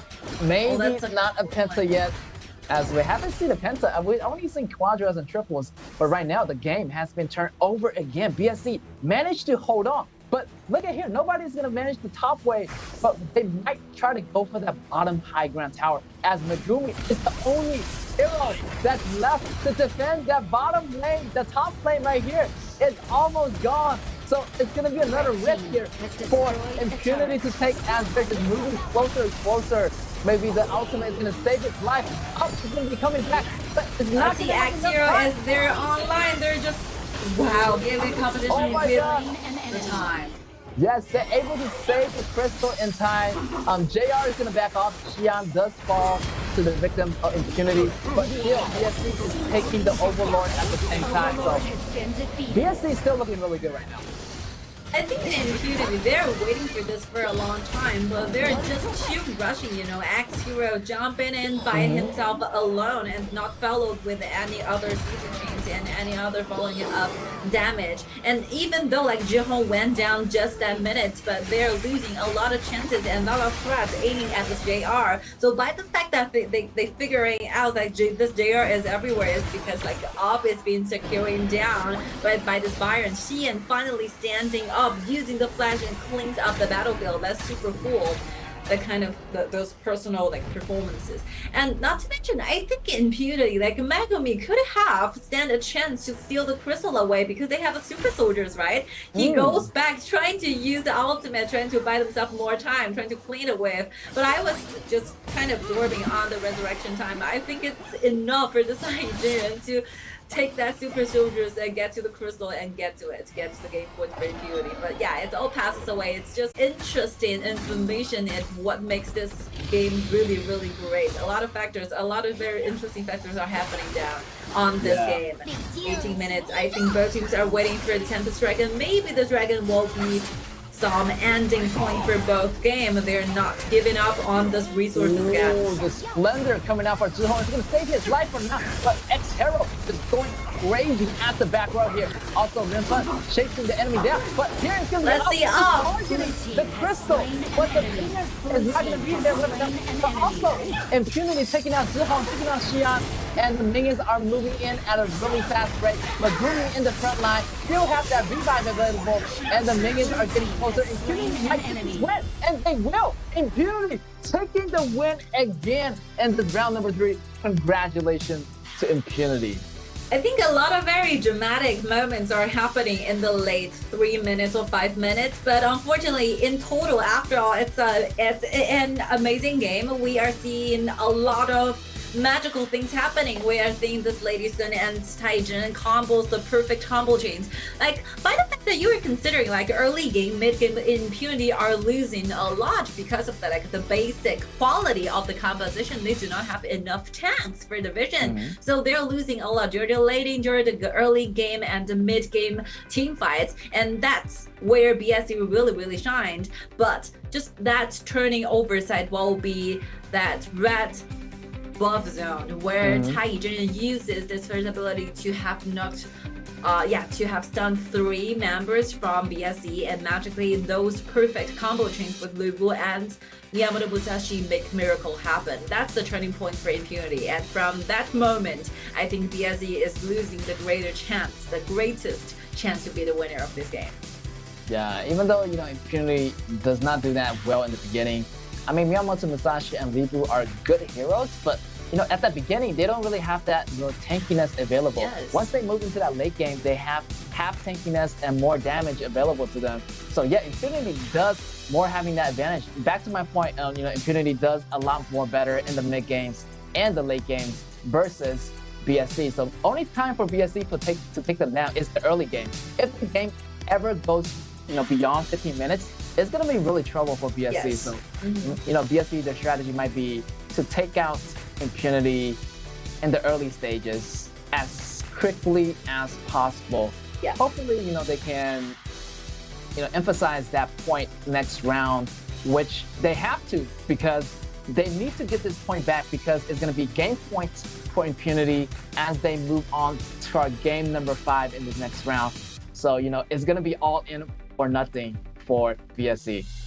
I think it's not a result of a bad or good BP. So it's really a matter of time is that they are choosing a completely different style of the composition, but they both stand 50% of the winning rate once they can greatly securing down and do better at their advancing, I would say, point. So BSC, after the full BP, we are talking about how great and how aggressive early on they can be and how tanky they can be with this 3 tanks all in one on their hand. Not to mention those AoE damage, those AoE slowing down damage, BoE combo chains from Zhao Jing and those mobility from Kia.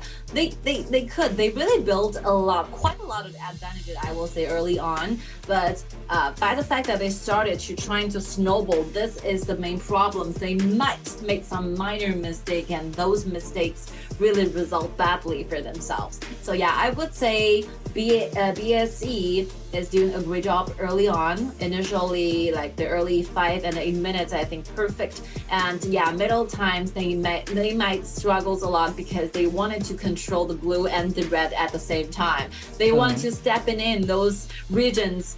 They have too many thoughts, too many ideas, but they really need to unite them together and make one thing at one time.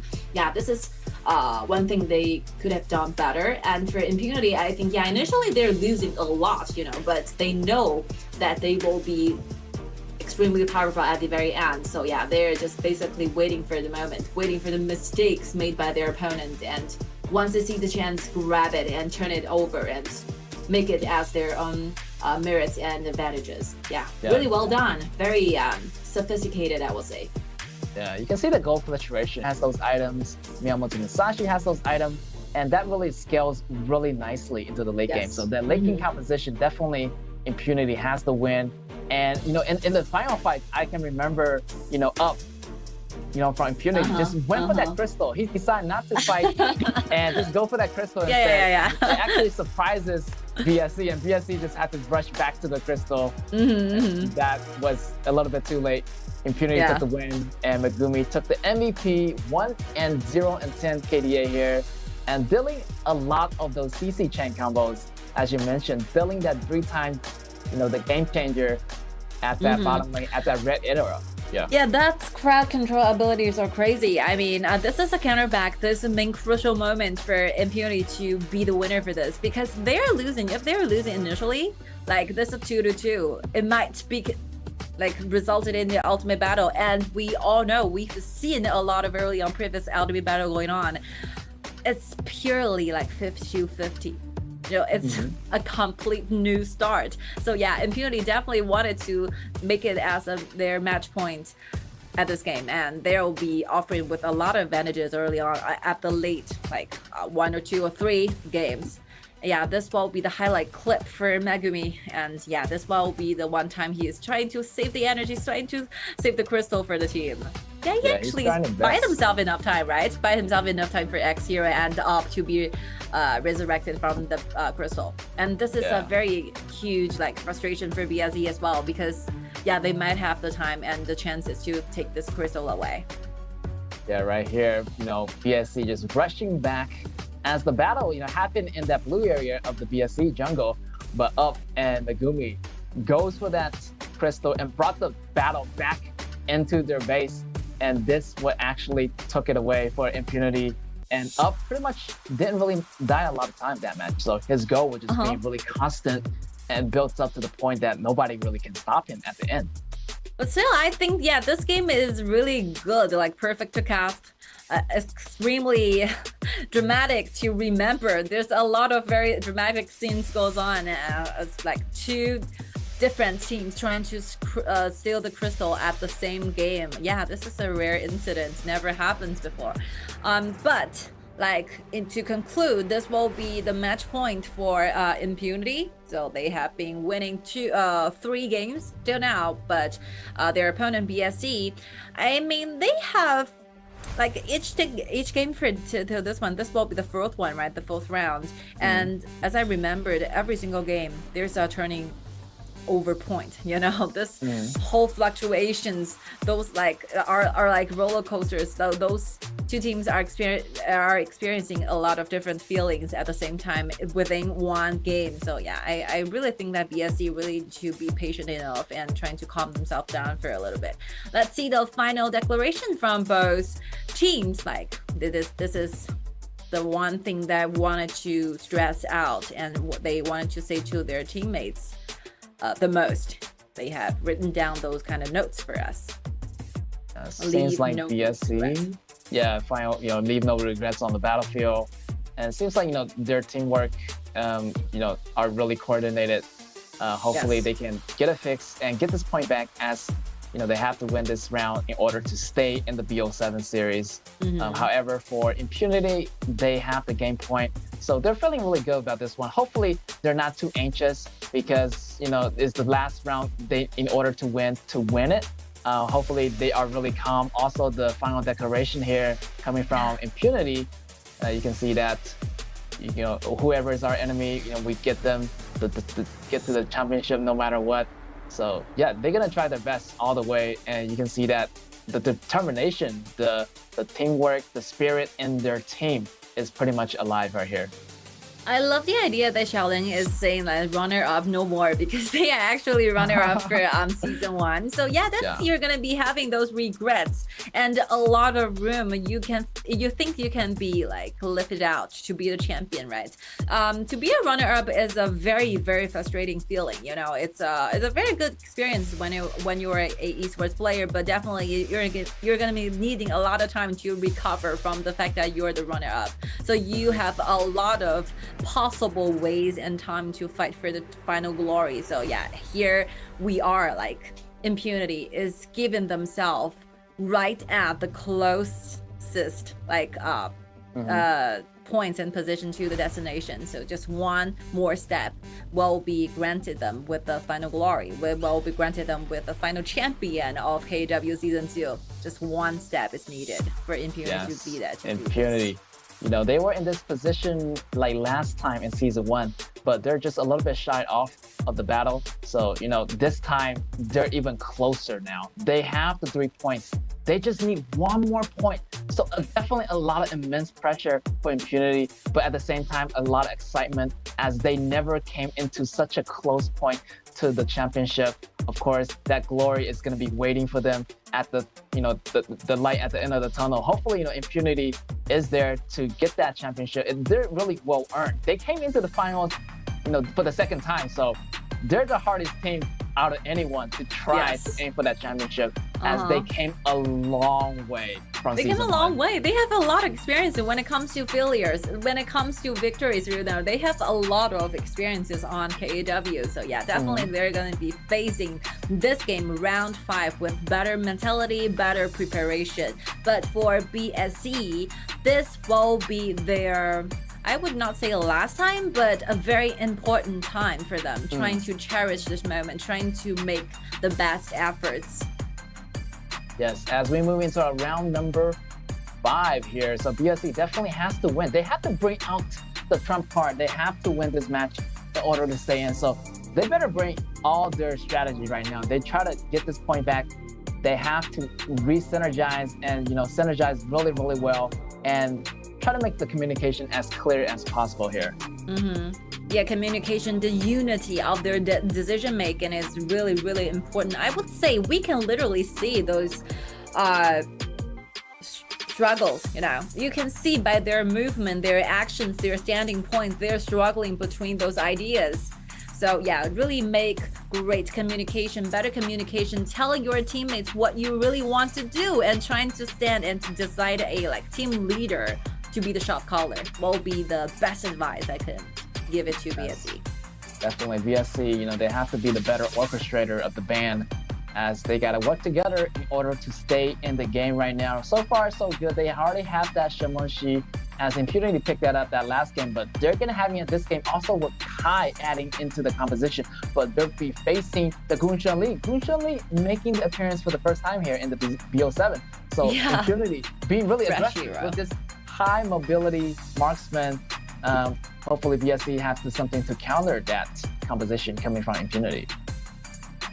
Yeah, let's see what will be the rest of the choices. It's surprising to see BSE using the first round of the bans here to ban away Garo and DRNG at the same time, leaving Impunity with the Gongsun Li choice. I was wondering what will be the strategy, because I think that the first round of the bans is will be extremely important. You can possibly use it to trying to like restrict the choices to, for example, the Xiaohoudun, those very tanky, very meta heroes, but they're choosing to put it for 2 marksmen. So who's gonna be the answer? Oh, maybe they want to have this Huang Zhong and Luban as the very ultimate choices.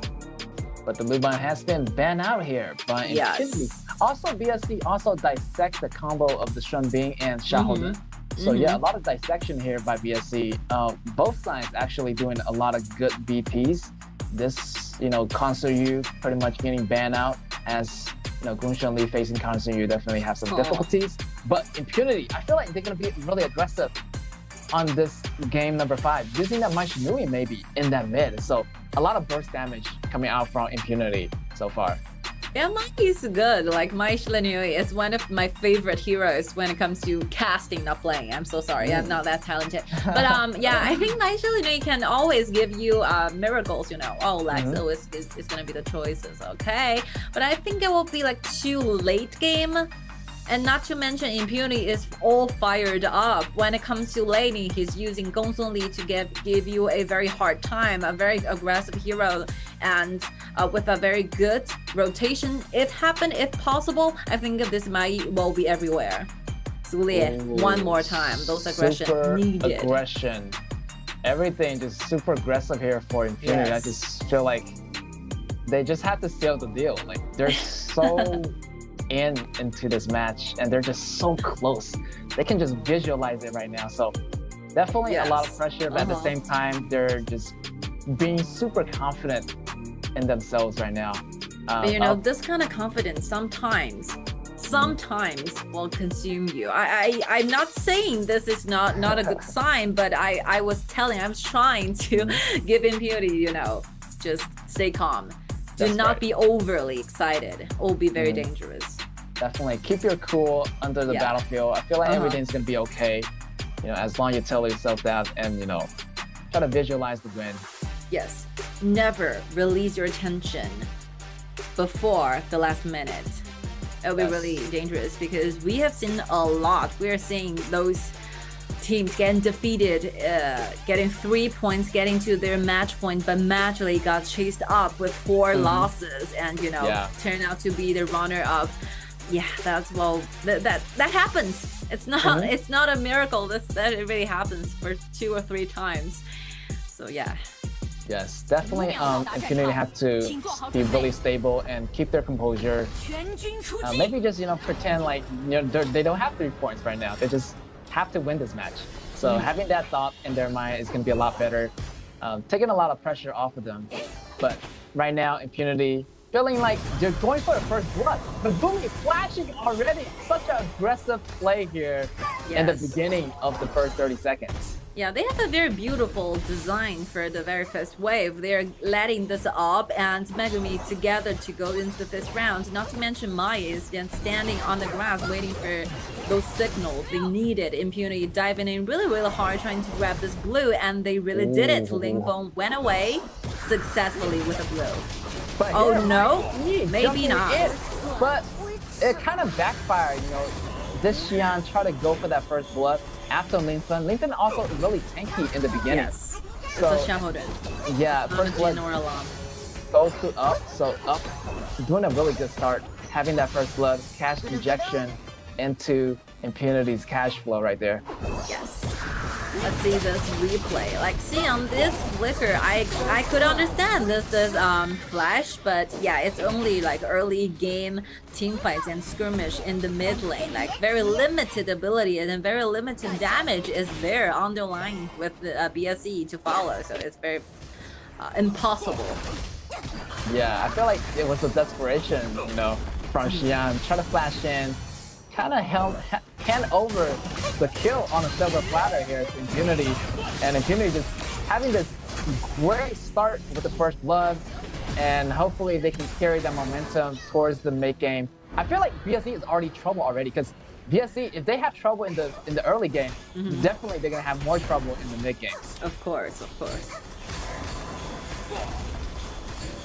And this, you know, this kind of first blood income is encouraging your opponent somehow. You know, it's their game point. They are gonna be fully lifted up with this kind of first blood. 1 versus 1 again. X-Hero is getting a great like HP advantages when it comes to Xian. See, another blue buff is ready. Impunity using the smite again, trying to take it off, but it's kind of secured down by Emaskin. Yeah, so far Impunity have that respawn counter. Try to constantly go for that blue buff of Kai, but you know, BSC right here able to salvage the situation, kind of getting that red for JR, also saving that blue away from Impunity right now. So far BSC got the rhythm back, but here's Megumi charging up. They don't have vision of the Sulid right now, so it might be really scary for BSC just walking into that grass, but they have the numbers advantage here. Mayene going in after Maishinui gets taken out, getting another kill here for BSC. So right now the kill is going to be equalized 1v1. Yeah, Xian is feeling really excited. You know, he's everywhere and initiating all the time. He's participating into the team fights that frequently, and actually he is bringing the whole team with a 1 kill instead. I love the idea. I love the spirit from Xian for this one. He's always trying. Right here, Megumi trying to go for a dive here, but that's slowed down by JR. And also, you know, Up has to come back on the bottom lane as Maishinui got taken down. And, you know, BSC, this Alexio and Cheyenne doing really well on the bottom. The tower is almost getting taken down. Tower-wise, I would say BSC do have a certain advantage. Well, 3 member knocking up. Knocked up 3 members, but not quite enough damage right now. The Impunity has to kill back here.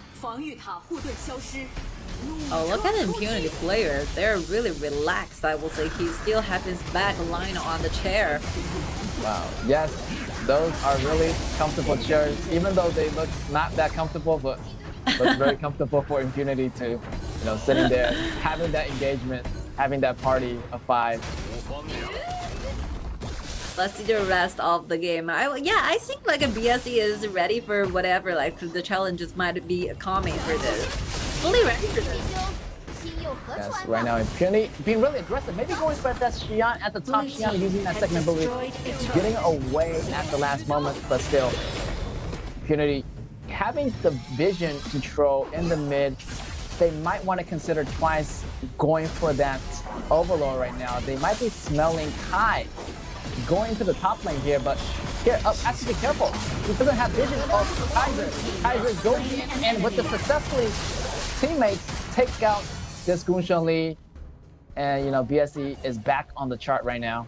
Yeah, I think JR is doing a great job using the flash, you know, trying to securing down the kill. And it looks like a very good standing point for BSC because they're winning actually on the both lanes. If you are giving Alexio and Cyan together with this kind of opportunity, when they finally have formed enough items, those damage will be very, very hard to handle for Impunity because they are very vulnerable heroes. Not to mention Gongsun Li and Mai Shiranui. So I think that Impunity, if they really want to finish off like today's BO7, they really need to stay focused, make no mistake ever. Yeah, I feel like Impunity's composition, like, it's gonna be really difficult for them to bounce back if they're falling behind. There's no bouncing back with this kind of composition. Yeah, you know, they have to do really, really well. If they have to have that goal lead in order to do well. Hopefully they can, you know, make those burst damage happen instantly. That's some advice I'll give them, and you know, make those ganks and make those combos just layer up together. It's gonna be more better in those bigger team fights, but it's gonna be difficult because they have Kaiser in the front lines, and also the Zuho is gonna be doing some pokes. So before the battle even starts, your HP is not gonna be looking too good. The Bomber Cat is gonna be that pre-damage dealing to the back row, so Impunity has to watch it here. Yeah, I think Impunity started to calm down for a little bit after several skirmishes, after several failures of very bold attempts. I think they're making like safety choices from now on. As we talked about, this composition is not that bad, but this composition is really like high risky choices because they are having those assassins all the time, Gongsun Li and Mai at the same time. If you are losing, if you are facing the fact that you're constantly going to be dealing with the wave pressure, you will find yourself very hard to clean the wave at the same time. So this will be called like very high risky choices.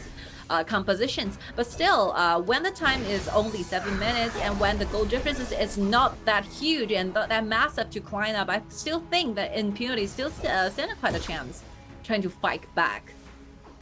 Yeah, they do have a chance right now. The goal is not that significantly apart.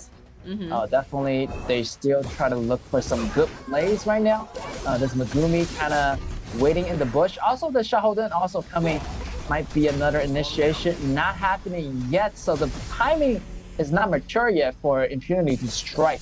Definitely, they want to be a little bit more defensive as that, you know, this Shaolin, also this Up. Their hero is a bit squishy, so definitely do not want to make the first initial engagement. But right here, maybe Up can do some quick damage, but gets away. But definitely let the Linfen, also this Megumi, to tank most of the damage in those battles. What's very interesting is that for this one, who is going to be responsible for the waves? It's going to be Sion and Shaolin. It's going to be Mai and Mai Shiranui. So they really, Impunity really need to help this Mai Shiranui a lot because by this kind of time, his inborn damage is not sufficiently needed to do the solo battles. So really, the Impunity have to help Shaolin more, trying to clean away and just be responsible for the like pushing up, the one for like split push strategies. So yeah, they are helping this Mai a lot, but they are losing the dragons instead. This is those what we call a sacrifice and a payback. That's right. MS King taking a lot of damage in the front. The ultimate is going to be forced out of MS King. Here's going to be the follow damage from Charlotte. Charlotte doing all those damage, but flash out and peel back right now. Another aggressive attempt for Impunity, which they do gain some vision control of the mid lane. But right now, MS King having that Cheyenne pretty much recover all of the HPs has been lost in that last battle. Yeah, I think it could like accept this because they are forcing our JR and just those skills like the Splash and the Purify is going to be lasting 2 minutes in a row. Like the CD is really long, so if you're just paying one Flash in order to trade back 2, I think it's a fair trade. Especially when Impunity is quite losing, you know, a bit in the game, in the map, in the ribbon control, and in the gold. The 2000 is the gold difference. Bulls team still stand a great chance, but BSE, if like the game really stalls and if the game really lasts to 20 minutes, I think like Tien Alexio seems better than Gongsun Li. Yeah, definitely that late game is going to be looking better for BSE as the Cheyenne just having that constant HP recovery. Here's the 10 minutes mark. The veteran is going to be a lot more faster now as the Dark Tyrant shows up. Also, the Overlord shows up. So yeah, BSE maybe wanting to take this Tyrant at the bottom lane, but Impunity just held on so tightly. But both teams not decided to go for it yet. Right now, they're pretty much scattered right now for Impunity. Impunity, remember, however, they're lining up maybe for a gank in the mid lane as the Shulia gets ready for this ultimate. But everyone's just so scattered, so right now, they're just dancing around this dragon pit. Dancing around the dragon, it is. Impunity is trying to force into the team fight. BSE is ready, but Impunity is sending members to get surrounded in the bush and the grasses here. Zulia knocking the free, and those assassins are directly jumping into the backline. But Mai went down to double to MS Kenny too, trying to stay to for more. With the help of the waves, I think that BSE can take down the tier 1 in the mid, where Charlotte went down one more time. Wow, this composition is looking really tanky. And the squishy composition coming from Impunity like is not gonna work that well against Kaiser, as Kaiser already in the front line absorbing and taking out enemies one by one. Megumi can take some damage, but you know, if Megumi goes down, who is gonna be there on the front line to defend? Linfen already went down to BSE, so definitely this composition is not looking too good right now if they're behind in those goals.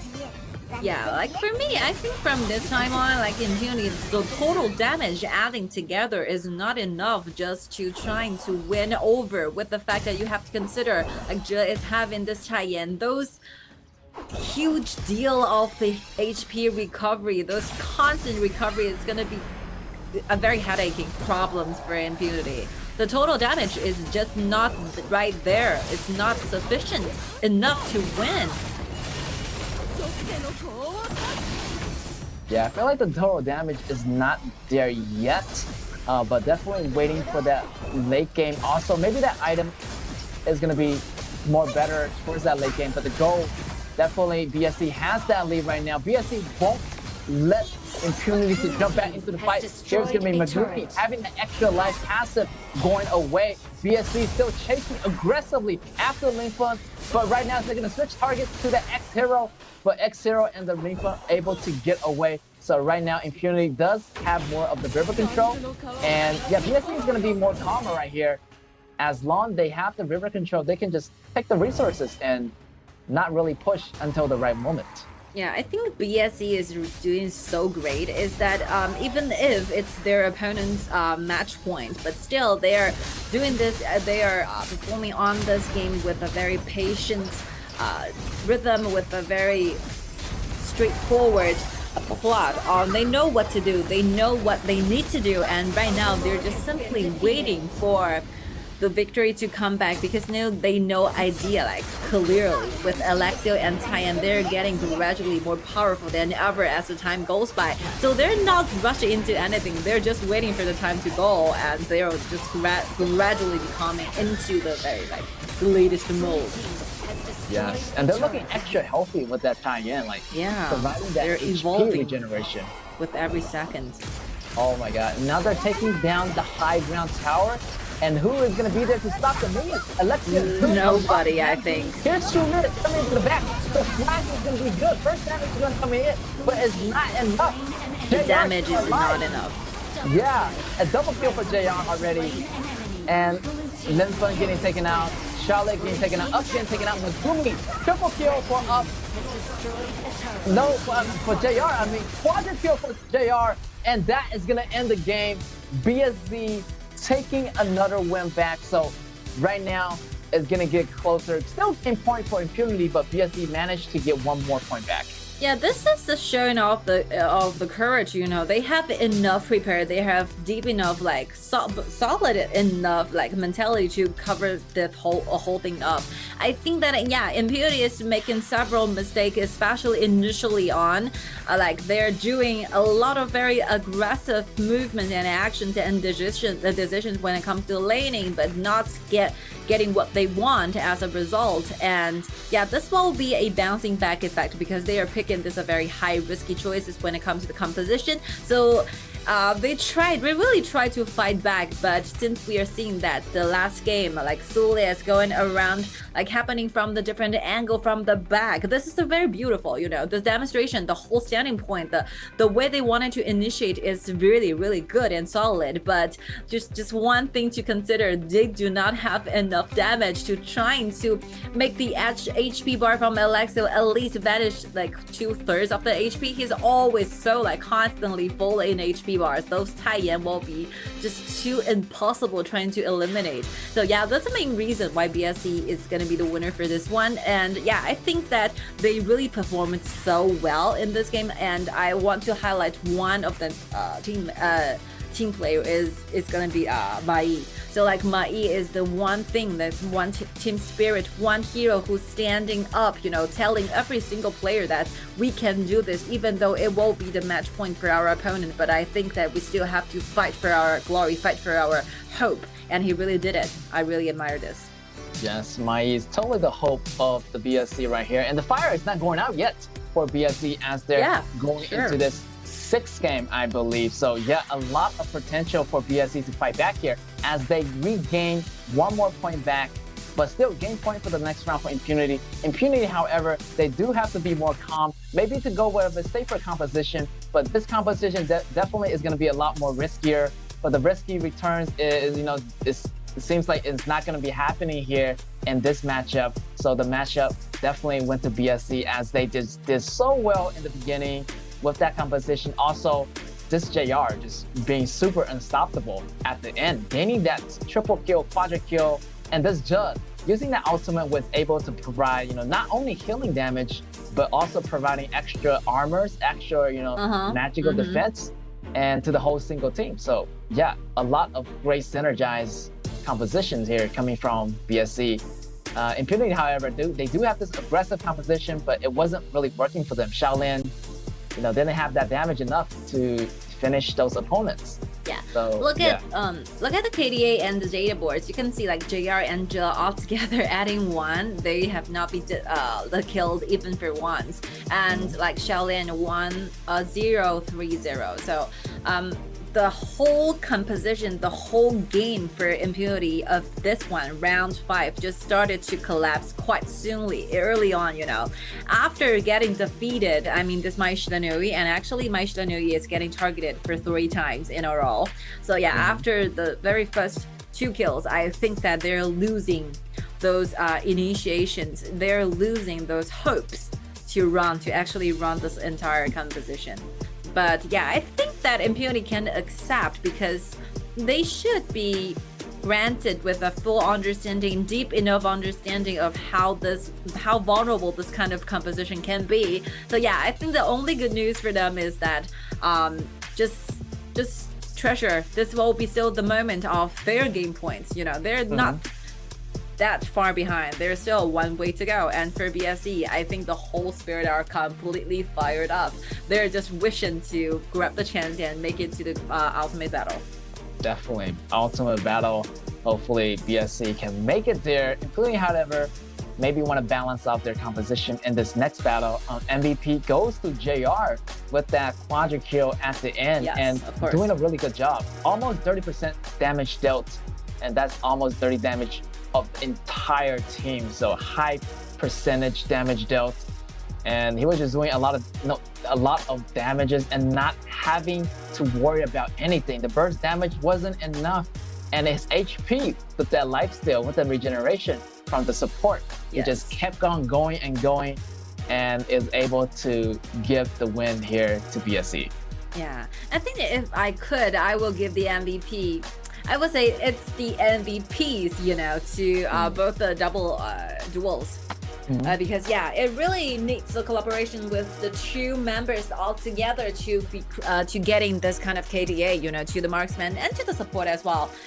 They are uniting together, start from the very first lane. They are like basically walking to every single area together, one by one. Like this Alexio and the Cyan are all the time together. And magically stay alive all the time and getting a Alexio a Quadra at the very last team fight. And I know who's stealing the Penta away. I just know. Yes, I saw that. Yeah, definitely. Cheyenne didn't really expect it to happen, but still, anyway, still unofficial 5 kills for BSC here to make it happen. Impunity was actually doing really good in the beginning because the Xiaoho actually came to the jungles of the blue area of Kai, taking that blue first. But during that wave, something happens, BSC was able to fight back and really secure all the red, secure all the blue that they were coming in. So, BSC did a really good job of defending those buffs. And by that time, they already have enough gold, and their composition allows them to make those extra pushes happen and push down those squishy heroes like Mai Shiranui. Also, this Gunshan Li wasn't really much a threat to BSC's composition. Yeah, it's a complete victory starting from I would say the beginning.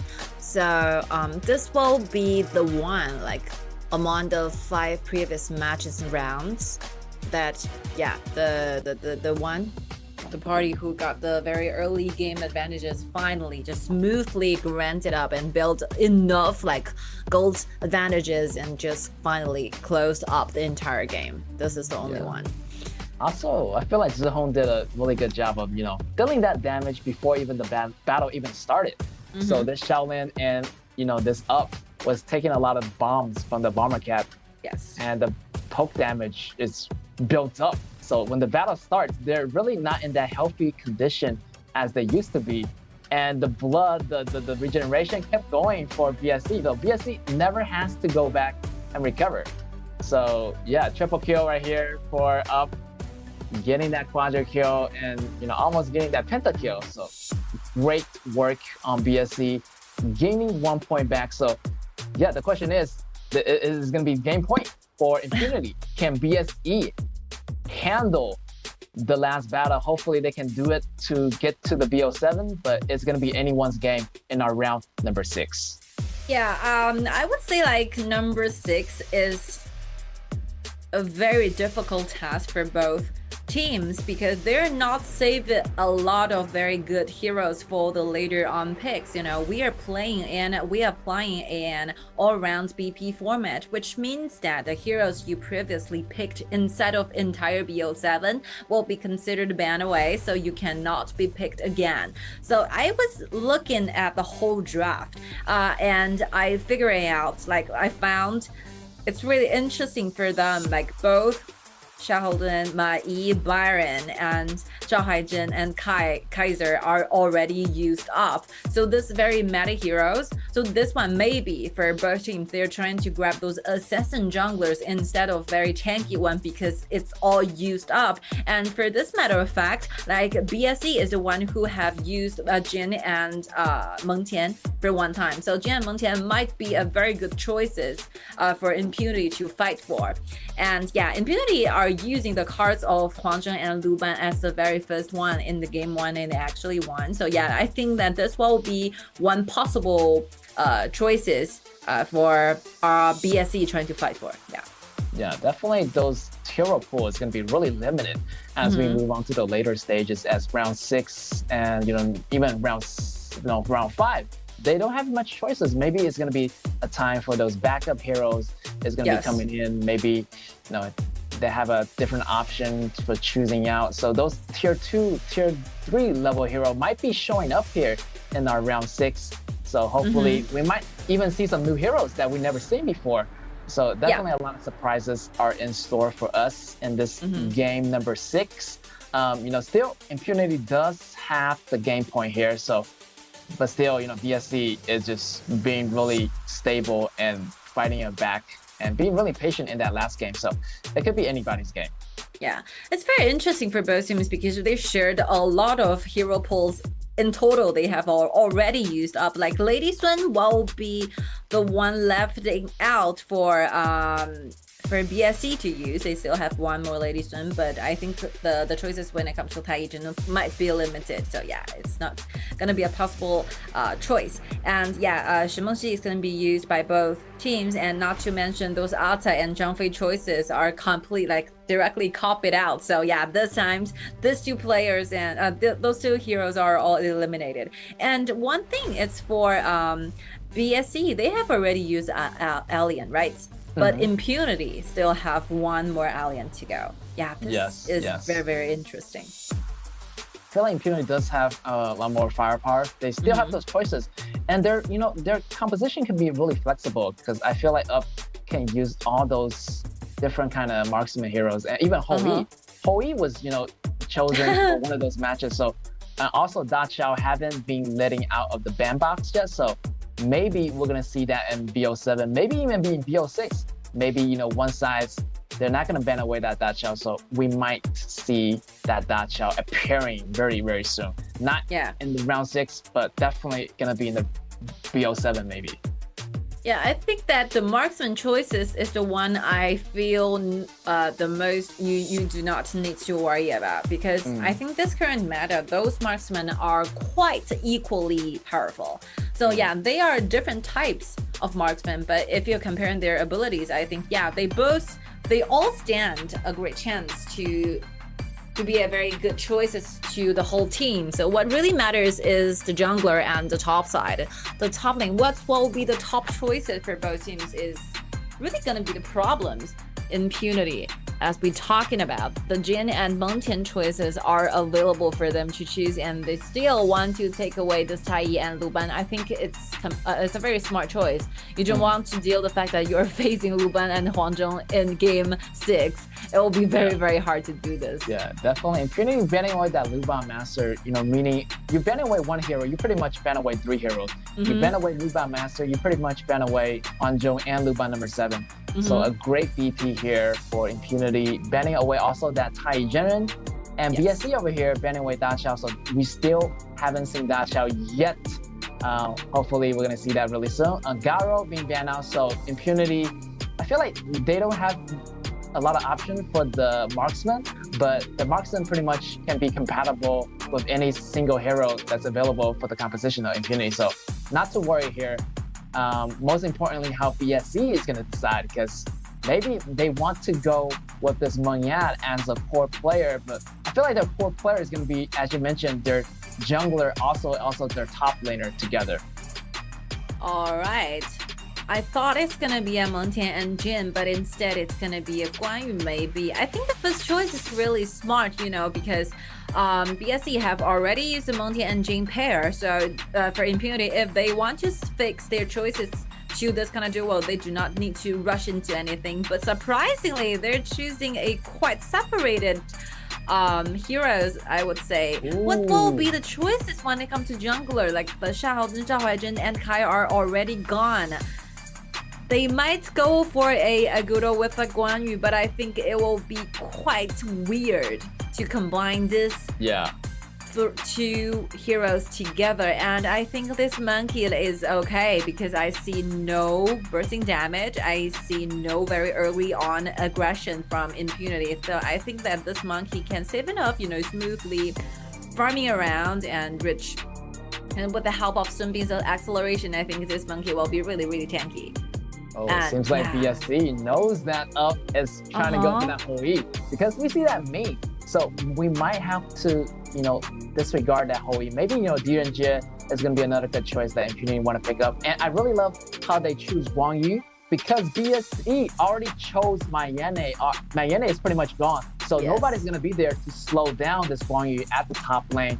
So this top lane is going to be a really good choice, as he's going to break up the formations of BSC, as this, you know, this Mongyat doesn't really have much mobility. So it's going to be up to this Shen Bing to help with that second ability to gain that mobility for that Mongyat. So a lot of, you know, movement speed is going to build into that BSC composition. And maybe Shan Yu is going to be one of the backup choices that I'm talking about that is left for BSC.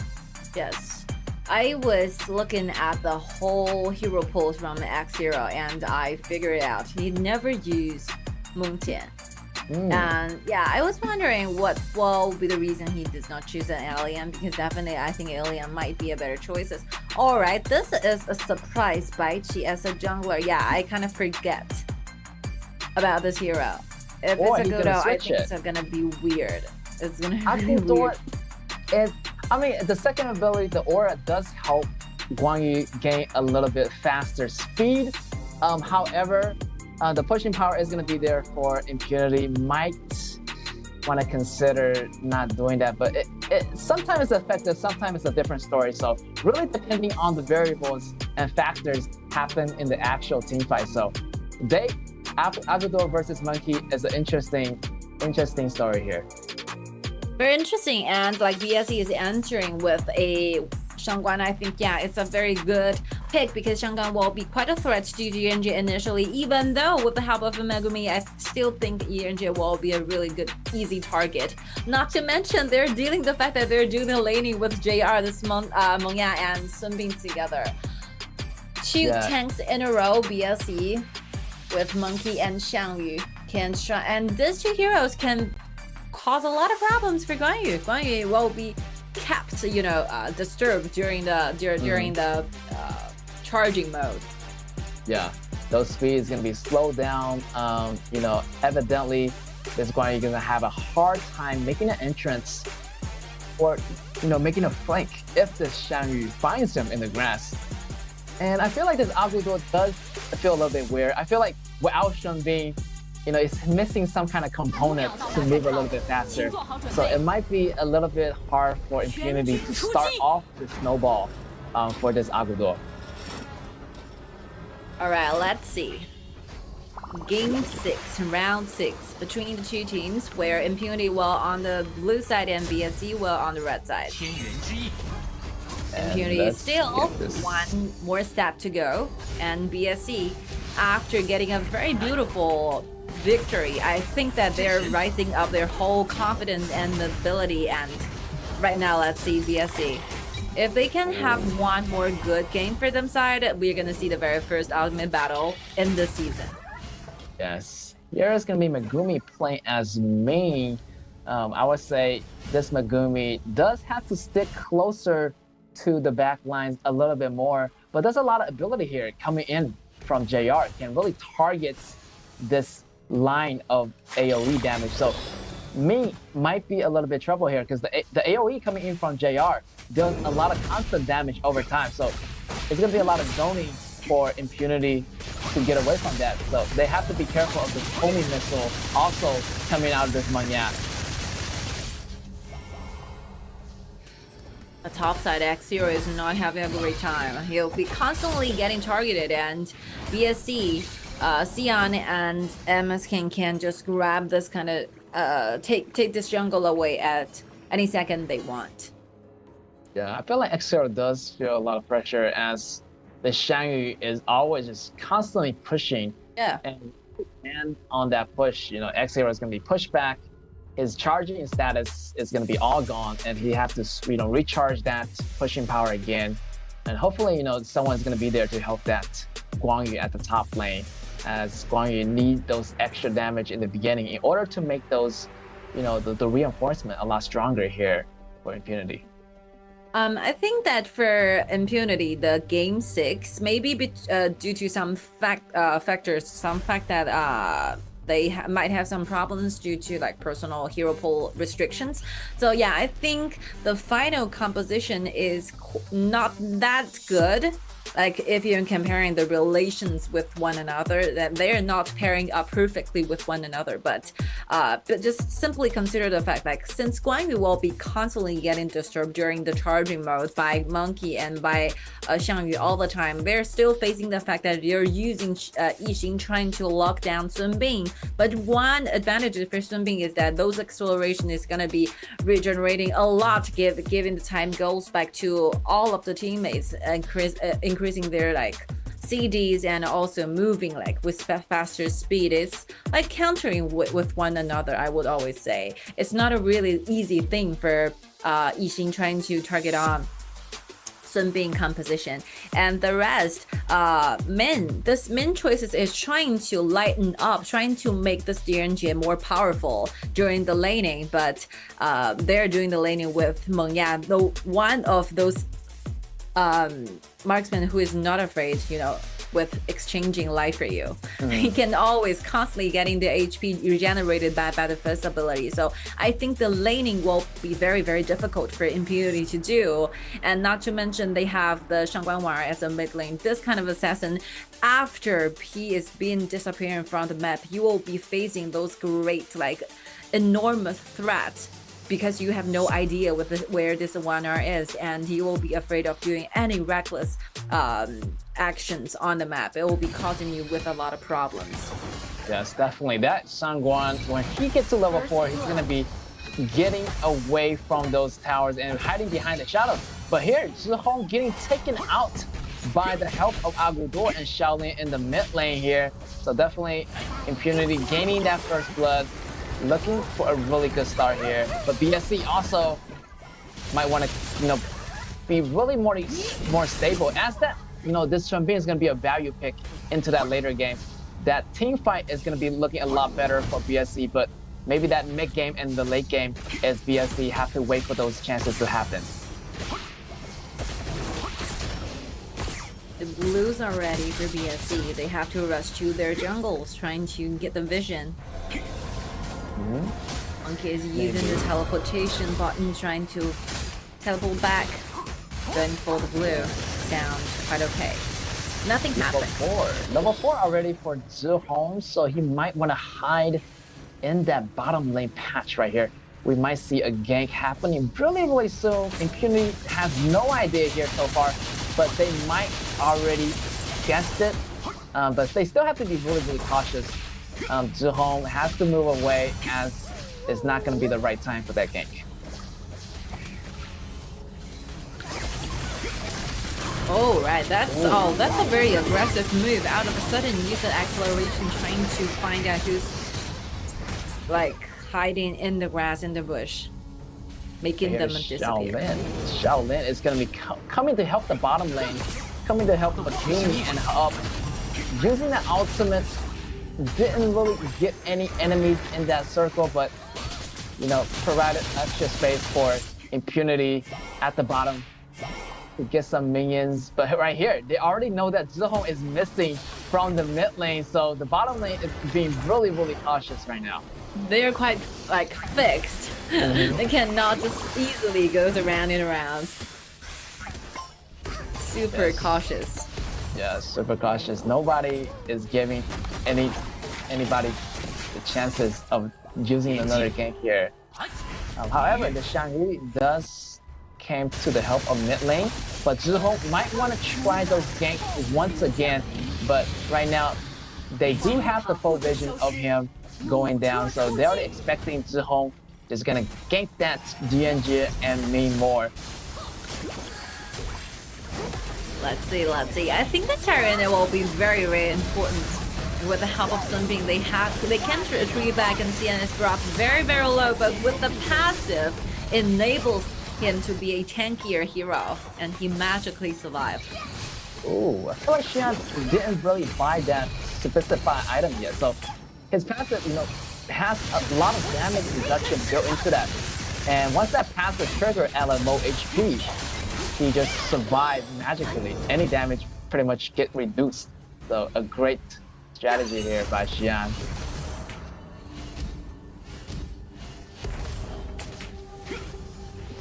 Those minions are there. Impunity is grabbing the priority, but it's quite dangerous for Zihong. I think he's kind of shocked by the fact that he dives in and facing 4 members and together, and he can make a very quick move, very quick response, diving again back. Like all those burst damage pretty much got separated by all 4 members.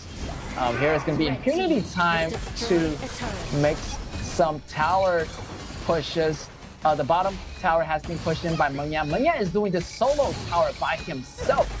Here's Guang Yu, might be able to come in, might be able to do some damage, but decided to go back. But at the top, also up, and Megumi facing a lot of damage from Xian and MSK, able to take down Ming. Now is up, it's going to be trouble. Nobody's going to be protecting him. And he goes down as well. Double kill for MSK.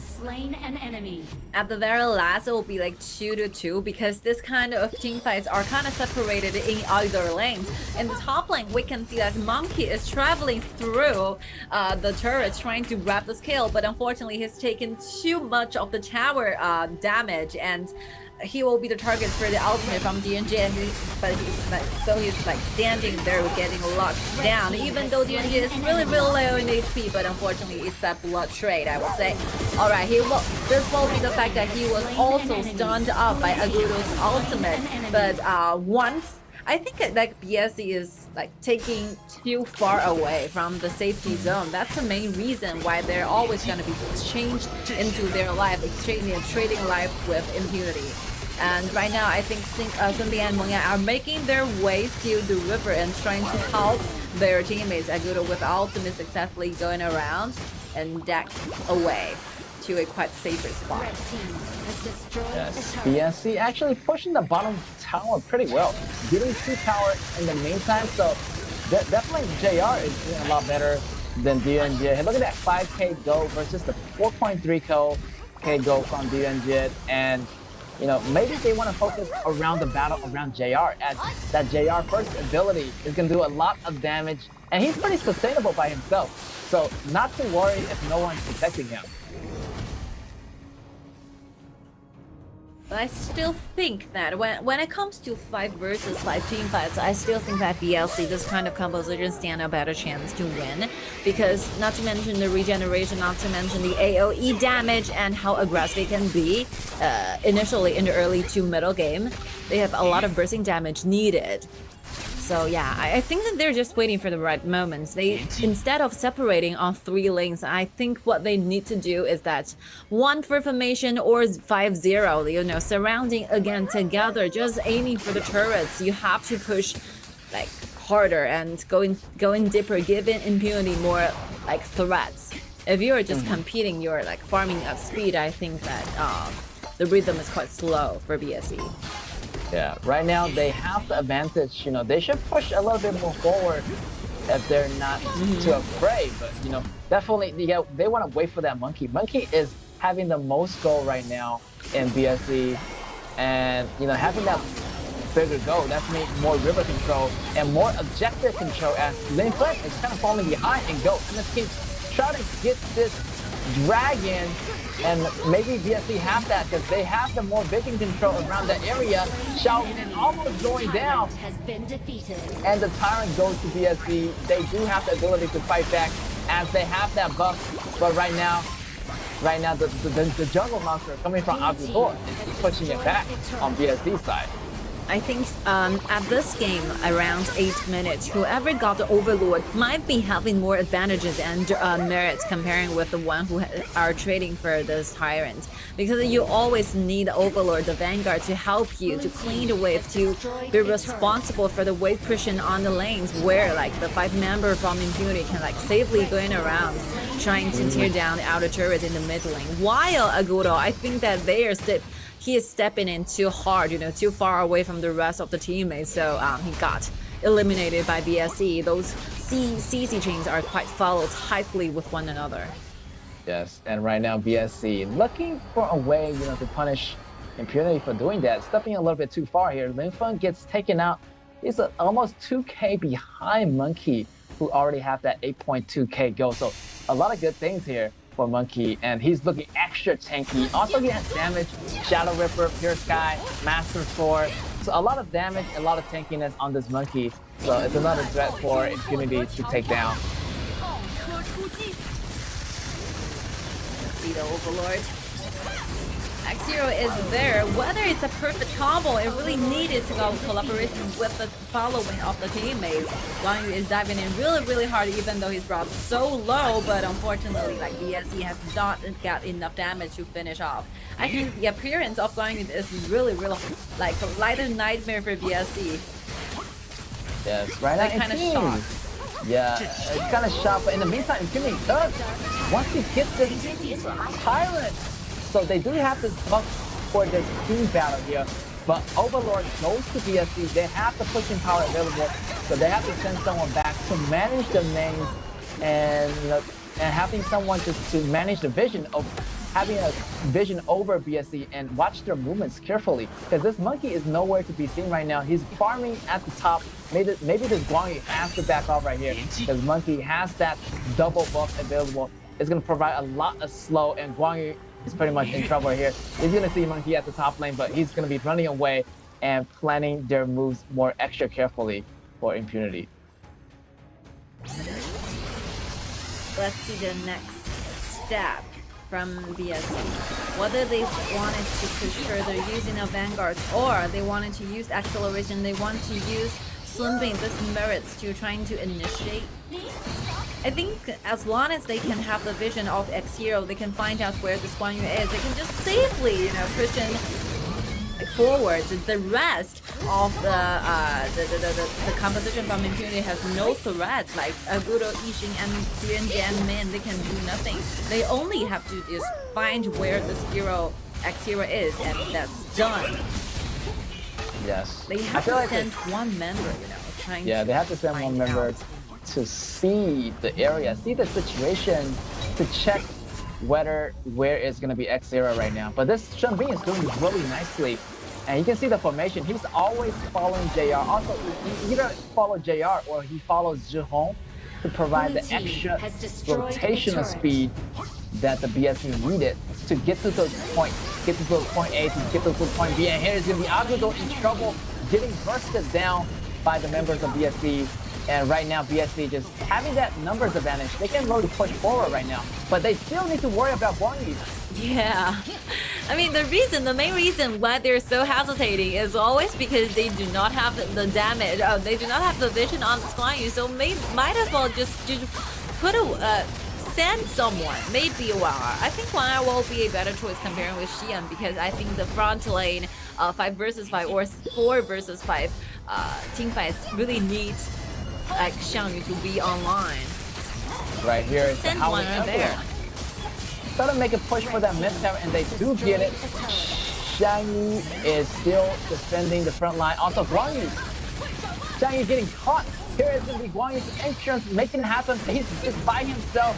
No follow-up from the rest of the team members. So not the perfect timing yet for Impunity to make a go.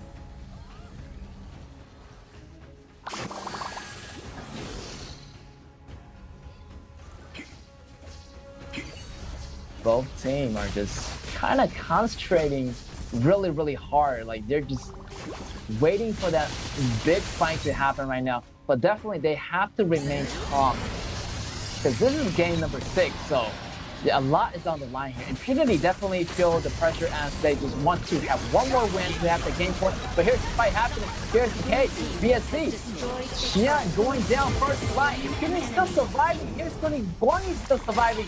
And BSC is on the run.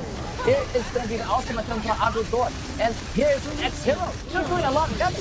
This might be another massive. Let's see Guan Yu surrounding. The rest of the teams are really low. It might be an ace. Wow, an ace. Maybe Zhiho is still left standing. Zhiho manages to get away back into the place safely. But what about the minions at the bottom lane? What about the rest of the members? 1 versus 5 is not gonna be happening here. He's trying the best, trying to clean away, but one little cannons are there. Impunity are rushing in. Someone is being released from the crystal, but that's not enough. It's the game for Impunity. Impunity. What the outstanding combat, the formation control, and here is the cheer coming from the Impunity team as they just celebration in their own room right now. There's X-Zero just looking at the camera. Wow, congratulations for them being the championship. Congratulations to them to being the championship to 2023 KW Season 2 championship. That's a final call. I mean, they're waiting for this moment for quite a long time. Yeah. I mean, last time they were there, right? They were there, they're having a great performances, but unfortunately they're giving themselves with a little bit of regret that this time they're coming back with even stronger selves, with a better cognition with one another and better consistency with one another. Congratulations to Impunity, very well done. Definitely, they saved the champagnes from Season 1's tournament, but now they can use it. They can celebrate, and with the team spirit they having all season. They just came in so close last time, but they're actually getting it. They must be so happy. They definitely well earned for Impunity as they just fought so hard in Season 1 and Season 2, and they finally get it, winning their way into the championship, also gaining the KIC wildcard qualifier. So yeah, I'm just really proud of them so far. I was too, because they are always those very compatible, very compatible and competitive teams for KW Season 2, especially when it comes to us doing those homework and preparation for KIC wildcard qualifiers, those teams who's gonna be the possible qualifiers. When we're doing the introduction of Nova, when it comes to doing those homework when it's coming to Impunity, I always felt very moved and very how to say because I kind of see them growing up as a total team. I see where this club started to fight, and initially these 5 players are not this kind of starting lineups. They still have a lot of very good other teammates as well, and they're forming up as a unit and together and gradually becoming a very good teams, and finally grounding, accelerating a lot with a very quick speed of the personal growth. I really think they made a lot of efforts to win this prize, to stand at this kind of positions. Congratulations for Impunity, have secured a spot in 2023 KIC wildcard qualifier. Wow, a lot has to say for Impunity. I'm just so happy for them to see how they progress from Season 1, how they progress from the regular stage into the playoffs, and beating BSC in the playoff and beating BSC at the BO7 at the grand final. So yeah, they definitely came a long way. This team pretty much has a really long history as they already competed in the KIC last year. Now they're going to go into the KIC this year as well, And with the championship from the KAW, definitely they're going to be full of confidence as they move into our future competitions. And, you know, just really good luck to them. And they have a really long journey to go ahead of them. Exactly. I was hoping to see Impunity causing a lot of problems to other, maybe KIC wildcard qualifier teams. Maybe they're going to be granted with a chance to challenge for those KPL teams. Yeah, I sincerely hope that they could stand a chance, you know, being a threat to those better teams in other tournaments, representing other tournaments. So, but after all, I think, yeah, well deserved. They paid a lot of efforts. They have went through a lot of obstacles. They overcome a lot of challenge together. I think, like Xiaoling said, runner-up, no way, because they have already tested those very sore, you know, feelings about, you know, losing at the most important games ever, the finals. And today they just finally granted up and become the final champion with a very good prize. We are going to be granted 110,000 yuan as a final prize for our champion as well. Another good news. Yes, a lot of good news here for Impunity as they are in the finals, and getting that win was pretty much a long challenge. They've been waiting for this day for a really long time. So yeah, I'm really happy for them. Also for all the fans that's supporting Impunity in this match. Also, you know, congratulations to everybody just participating in this moment here. It's the history of the making here, definitely, as Impunity takes the win. And also they're going to be moving into that KIC wildcard qualifier. And, you know, definitely there's a lot of ups and downs in the beginning. They weren't doing that well in the playoff, in the regular stage, but when they got to the playoff, they're just a newly refreshed team. And I feel like the more pressure, as I was just mentioning, the more pressure you give to Impunity, they're gonna bounce back even harder. So yeah, congratulations for them to making it this far already. Yeah, I think what makes Journey even better is that you're not always the leading one. You're not always the number one representing your own teams, because they are facing ups and downs for this very season 2. Our season started up on July the 27th. I could still remember it pretty much covered over 2 months, and within these 2 months, like, Impunity are starting off like quite well. You know, they're still a very powerful team from Group A, but after all, they're facing BSE, and actually their first encounter with these two teams, I think that Impunity are completely shocked by BSE's new strategy, by BSE's new playing styles. So they got completely blocked out after that failure. I think they paid a lot of time to do those personal thoughts, or trying to do more like better like homework to prepare for the future combats, and they actually did it. The next time, BO5 actually 3-1, they're winning it, and together. And today we're gonna see like 4-2 in a BO7. They're facing quite a threat. I would say initially in this game they are not that leading in the game. They are quite dangerous, and BSE really gives a lot of difficulties during the whole series. Let's see. The FMVP will be granted for Impunity Xiaoling. Yes, that's going to be the finals most valuable player. Xiaoling, definitely, as the mid laner for Impunity, he did a lot of the heavy lifting, as you know, he's more of the team-oriented player. Even though compared to Zhihong, his kill was a little bit behind, but with the abilities of his crowd control, with the abilities of his, you know, vision control by the mid laner, he definitely pulled it off this time, gaining the FMVP for Impunity in our championship.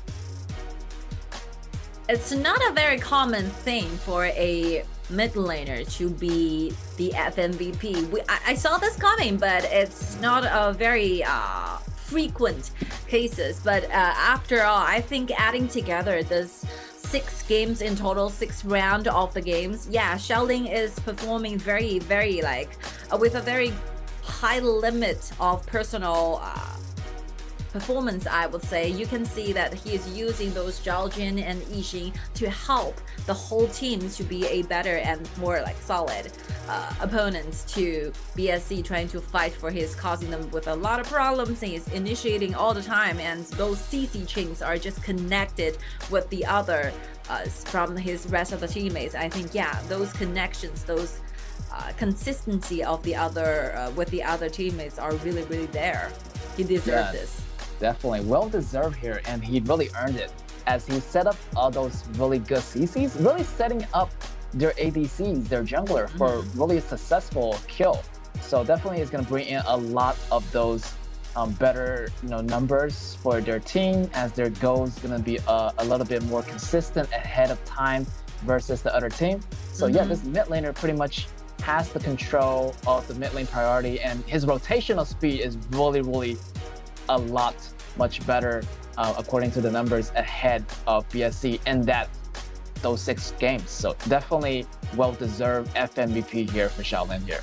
It's more like a master, like the head, like the brain for Impunity, because in current meta we really need those mages to make faster rotation, to help to make certain decision on which will be the lane you wanted to put focus on.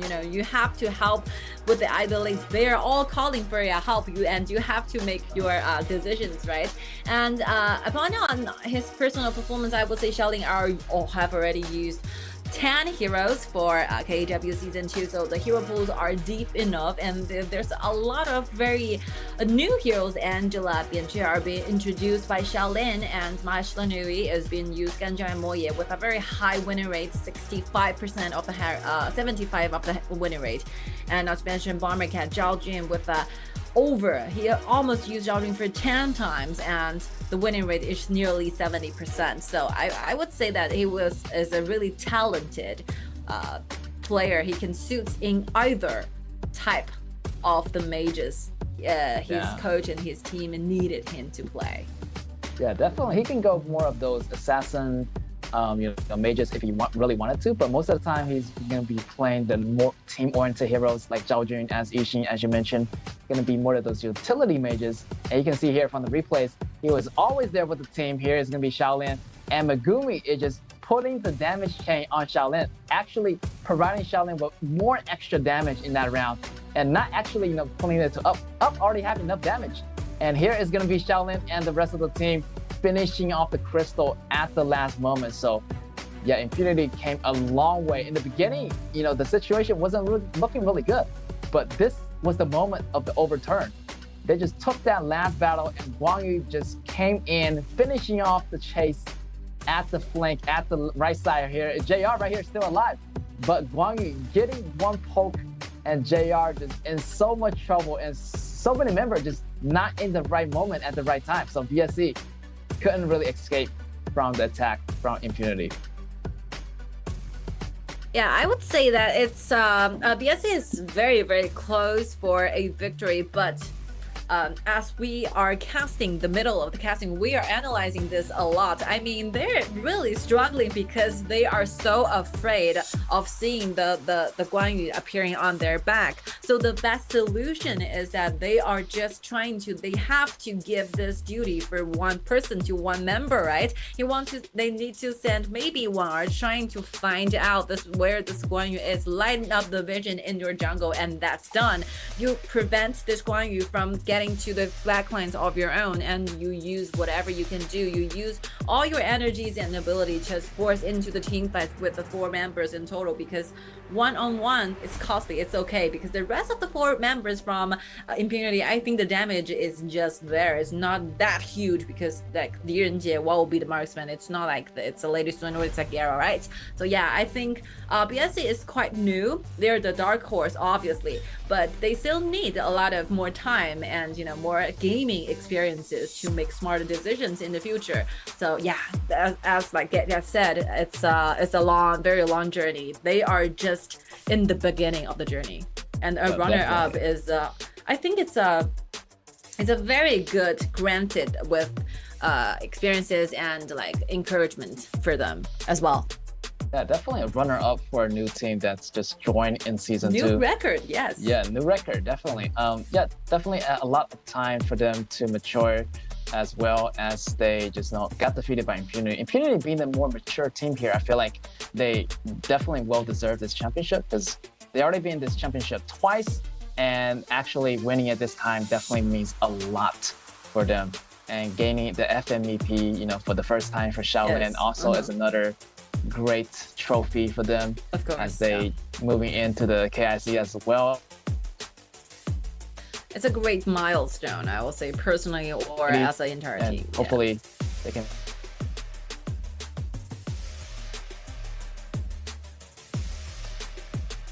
Sure. So yeah, I think that they are still waiting for those even more like tournaments awaits in the future, and Impunity has always been a very good and very powerful and very compatible teams. By the very second we hear the name of Impunity, we know it's going to be a good match.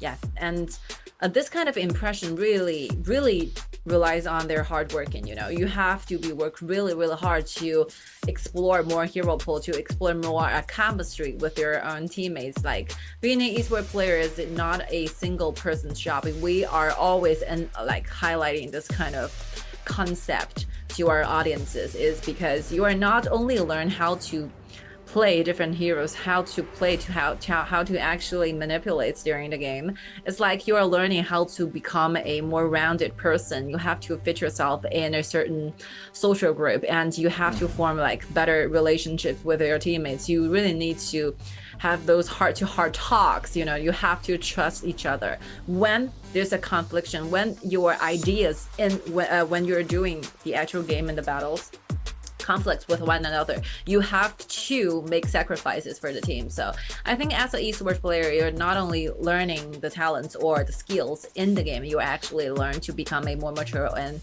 more better rounded person as well. So yeah, it's a very good journey. I was quite envious about our esports player, because they could have this kind of experiences. So they can have this kind of career. So yeah, if you are really interested in, you find yourself very talented, I think that yeah, you might have the chance, and so just go for it, go for your dreams. And yeah, being an esports player will be a very good experiences, and very helpful and beneficial for your life too. Yes, definitely. Hearing from the esports players around the world are just, you know, waiting for their chances. And that championship is everybody's dream. I know that esports players are just dying to get that championship. And yeah, definitely, as your team mentioned, synergize better with your teammates, as this is going to be a teamwork game. The better you synergize with your teammates, also having that communication between the analysts and your coaches, and just have that pep talk, you know, before the game, and just having a, you know, really nice teamwork and synergize with the team. Hopefully, before every single game, you're gonna have that pair up with your team duos, and having that strategy really set up really clear for you. So every single time when you step into the game, you always know what to do at what time you want to do it. So a lot of calibration is going to be needed. It's going to be a tough challenge, but you know, in the end, the reward is going to be so much worth it. And as Impunity, for example, you know, they fought a long way. Even though in the beginning they didn't succeed, but they never give up. Their team spirit just kept on burning.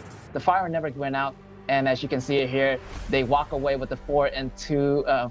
I'm expecting to go to, you know, the BO7, but they already that's a pity, huh? win it. Yeah, that's a pity. But yeah, Impunity just took away the win just like that. It happened in a split second, and you know, they just well deserved.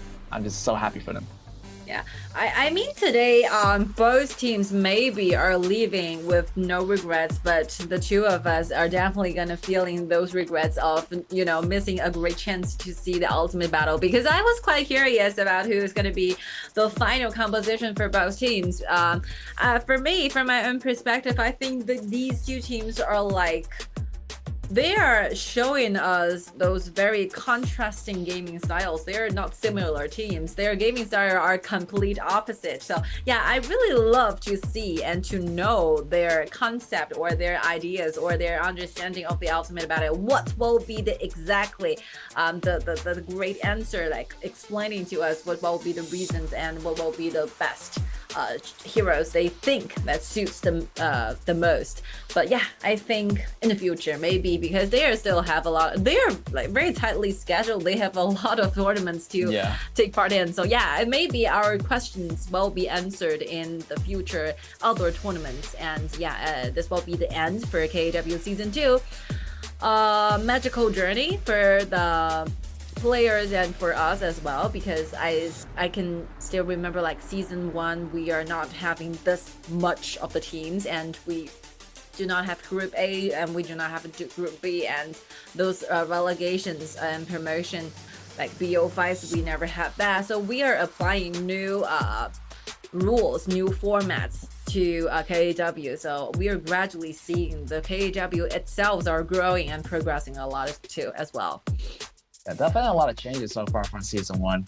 As you know, season 1 has that BO7, but this BO7 in season 2 is going to be different with the ultimate battle being added, but we just never get to see it. Hopefully, maybe, you know, their coaches or the interviews might tell us what kind of champions they want to choose or save for the ultimate battle. So I'm really curious, as you know, Ting, you mentioned their playing style is going to be a lot more different. So maybe their BO7 lineup is going to be different too. So yeah, I'm really curious to see it as well. But it's such a pity that we didn't able to see it at the end. But nevertheless, you know, Impunity really gave us a great show. Also, big respect to BSC, you know, being the dark horse as it is for this season. You know, coming from Group B, dominating everyone at the regular stage, and ending up in Group A. So yeah, a lot of, you know, they still have a long journey to go. So definitely just be patient, and they're still young right now, but hopefully they can make it a longer way next time.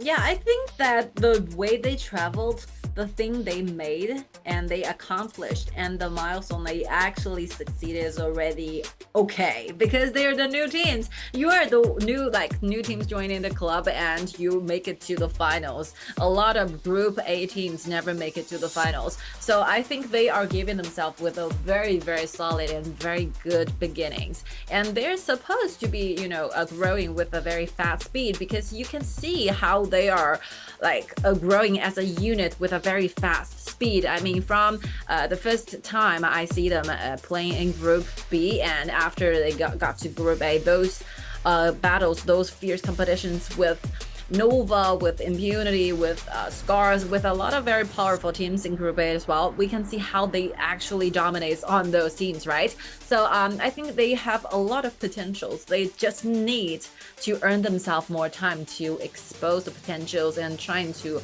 learn the other teammates more, so that they can just trying to find and discover this together as a team, as a group. Yeah, definitely. There's still a lot of time, you know, until the next competition that going on. So it's going to be a lot of time for, you know, BSC to actually grow, not only, you know, together as a team, but individually, as they are just this new team. So giving much more time to them is going to be much needed, as they're going to be back much stronger, as they already did so well as the new team and ending up in the championship at the finals. So definitely a lot of potential for BSC, and hopefully, you know, their journey doesn't end here today at this finals. And even though they lost the Impunity, that doesn't mean like they're not going to go the extra distance. Hopefully they're going to go that extra distance in the future. Yes. For BSC, I think, today they still need, after this BO7 is over, I think maybe today is quite late. I think tomorrow or the day after tomorrow, they still have they should do a lot of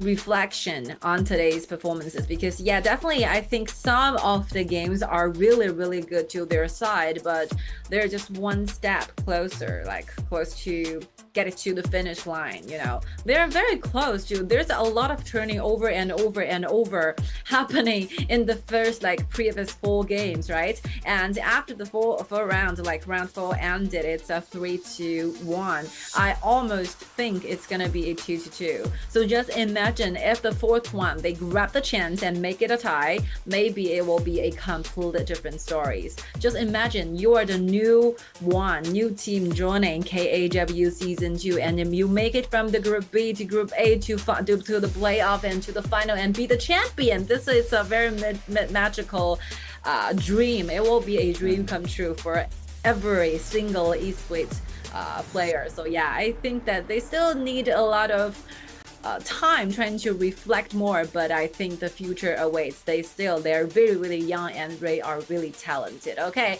and so much for us talking. So I think our interviews are ready, and let's see who's with us together. 在第一个赛季没有拿到的冠军，在这个赛季拿到了，完成了你们的诺言。现在心情如何呢？ You finally realized your goal, getting the championship that you missed in the last season. How are you feeling right now?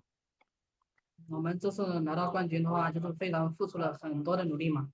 我们从上个 SG 赛季嘛，一直就训练到这个赛季。我们这个赛季还搞了线下嘛，我们中间也有许多矛盾什么的，但是我们大家一起都解决问题了。所以说，我们这个冠军挺值得的。I think this is quite encouraging because we have invested a whole lot of effort in this game. We have been practicing from the last season, and we have even initiated an offline practice campaign. So this is really an encouragement for us. 那么第二个问题，在今天第4局的时候，你们完成了一个漂亮的翻盘，当时是怎么沟通的呢？ You fought your way out so brilliantly when you were almost losing the 4th round. How did you make it happen? 沟通就是让辅助先把那个线卡住，然后我们就把加时来了，然后他们打团打不过我们就去打团，然后赢了。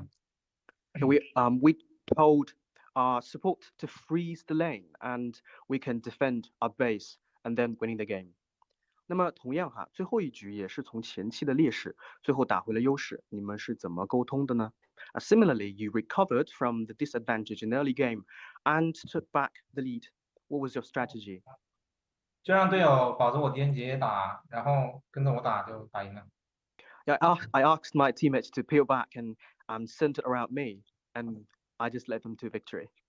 下一个问题，觉得今天整个团队表现的怎么样呢？ What do you think of your team today?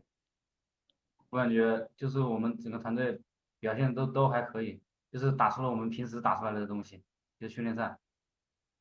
Yeah, I think my team has done a very great job, just as what we have been doing in the practice.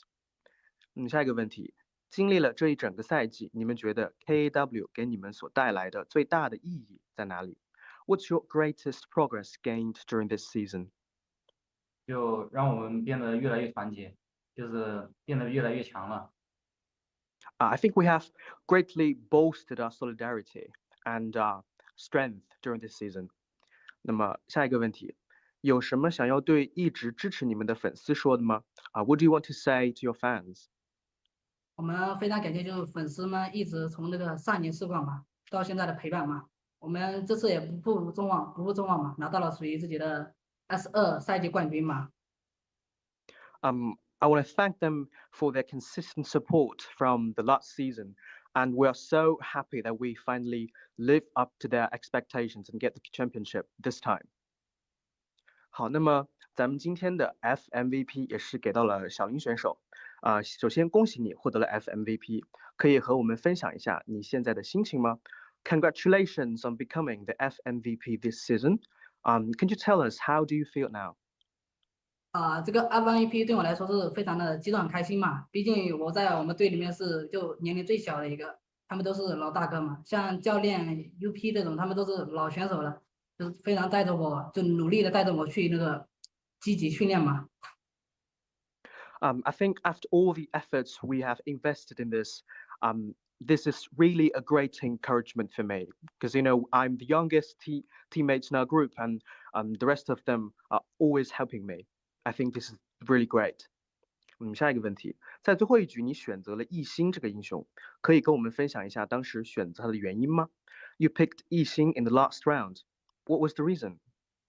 因为艺兴这个英雄嘛，就是对我来说特殊挺重要的。因为我们打比赛的时候，我拿艺兴基本都是那种比较勇敢一点，敢开团嘛，所以说这英雄给我有一种那种特殊的意义。I think Yixing is kind of a special ace card for me because I can initiate the team fights very easily using this hero, and I used it a lot in the practices. I'm very confident with it. 好，下一个问题，到了 KIC 有特别想要交手的选手吗？原因是什么呢？ Which KIC team do you especially want to fight against, and why? 我们现在目前的话就是无所畏惧，谁都不怕嘛。Well, I think we are invincible now, so we fear no one. 好的。 Yes, ladies and gentlemen, that was Impunity. Also, Shaolin, mentioned a really great thing. They're not really afraid of anyone during the KSC, so they are full of confidence and full of excitement right now.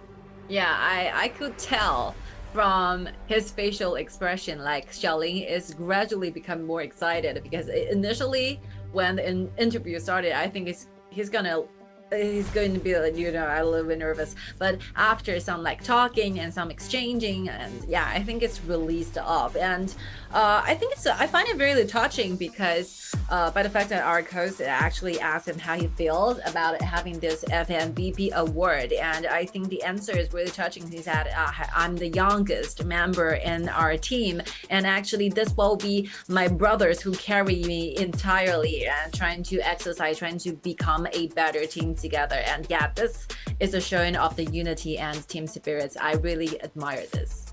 Yeah, definitely. I really admire this. And, congratulations to Impunity for being the KAWS2 championship for this season. And yeah, still a long way ahead for this journey. So, good luck to them in the future. And that's all for us today. That's the wrap. And I'm your caster, Gikit.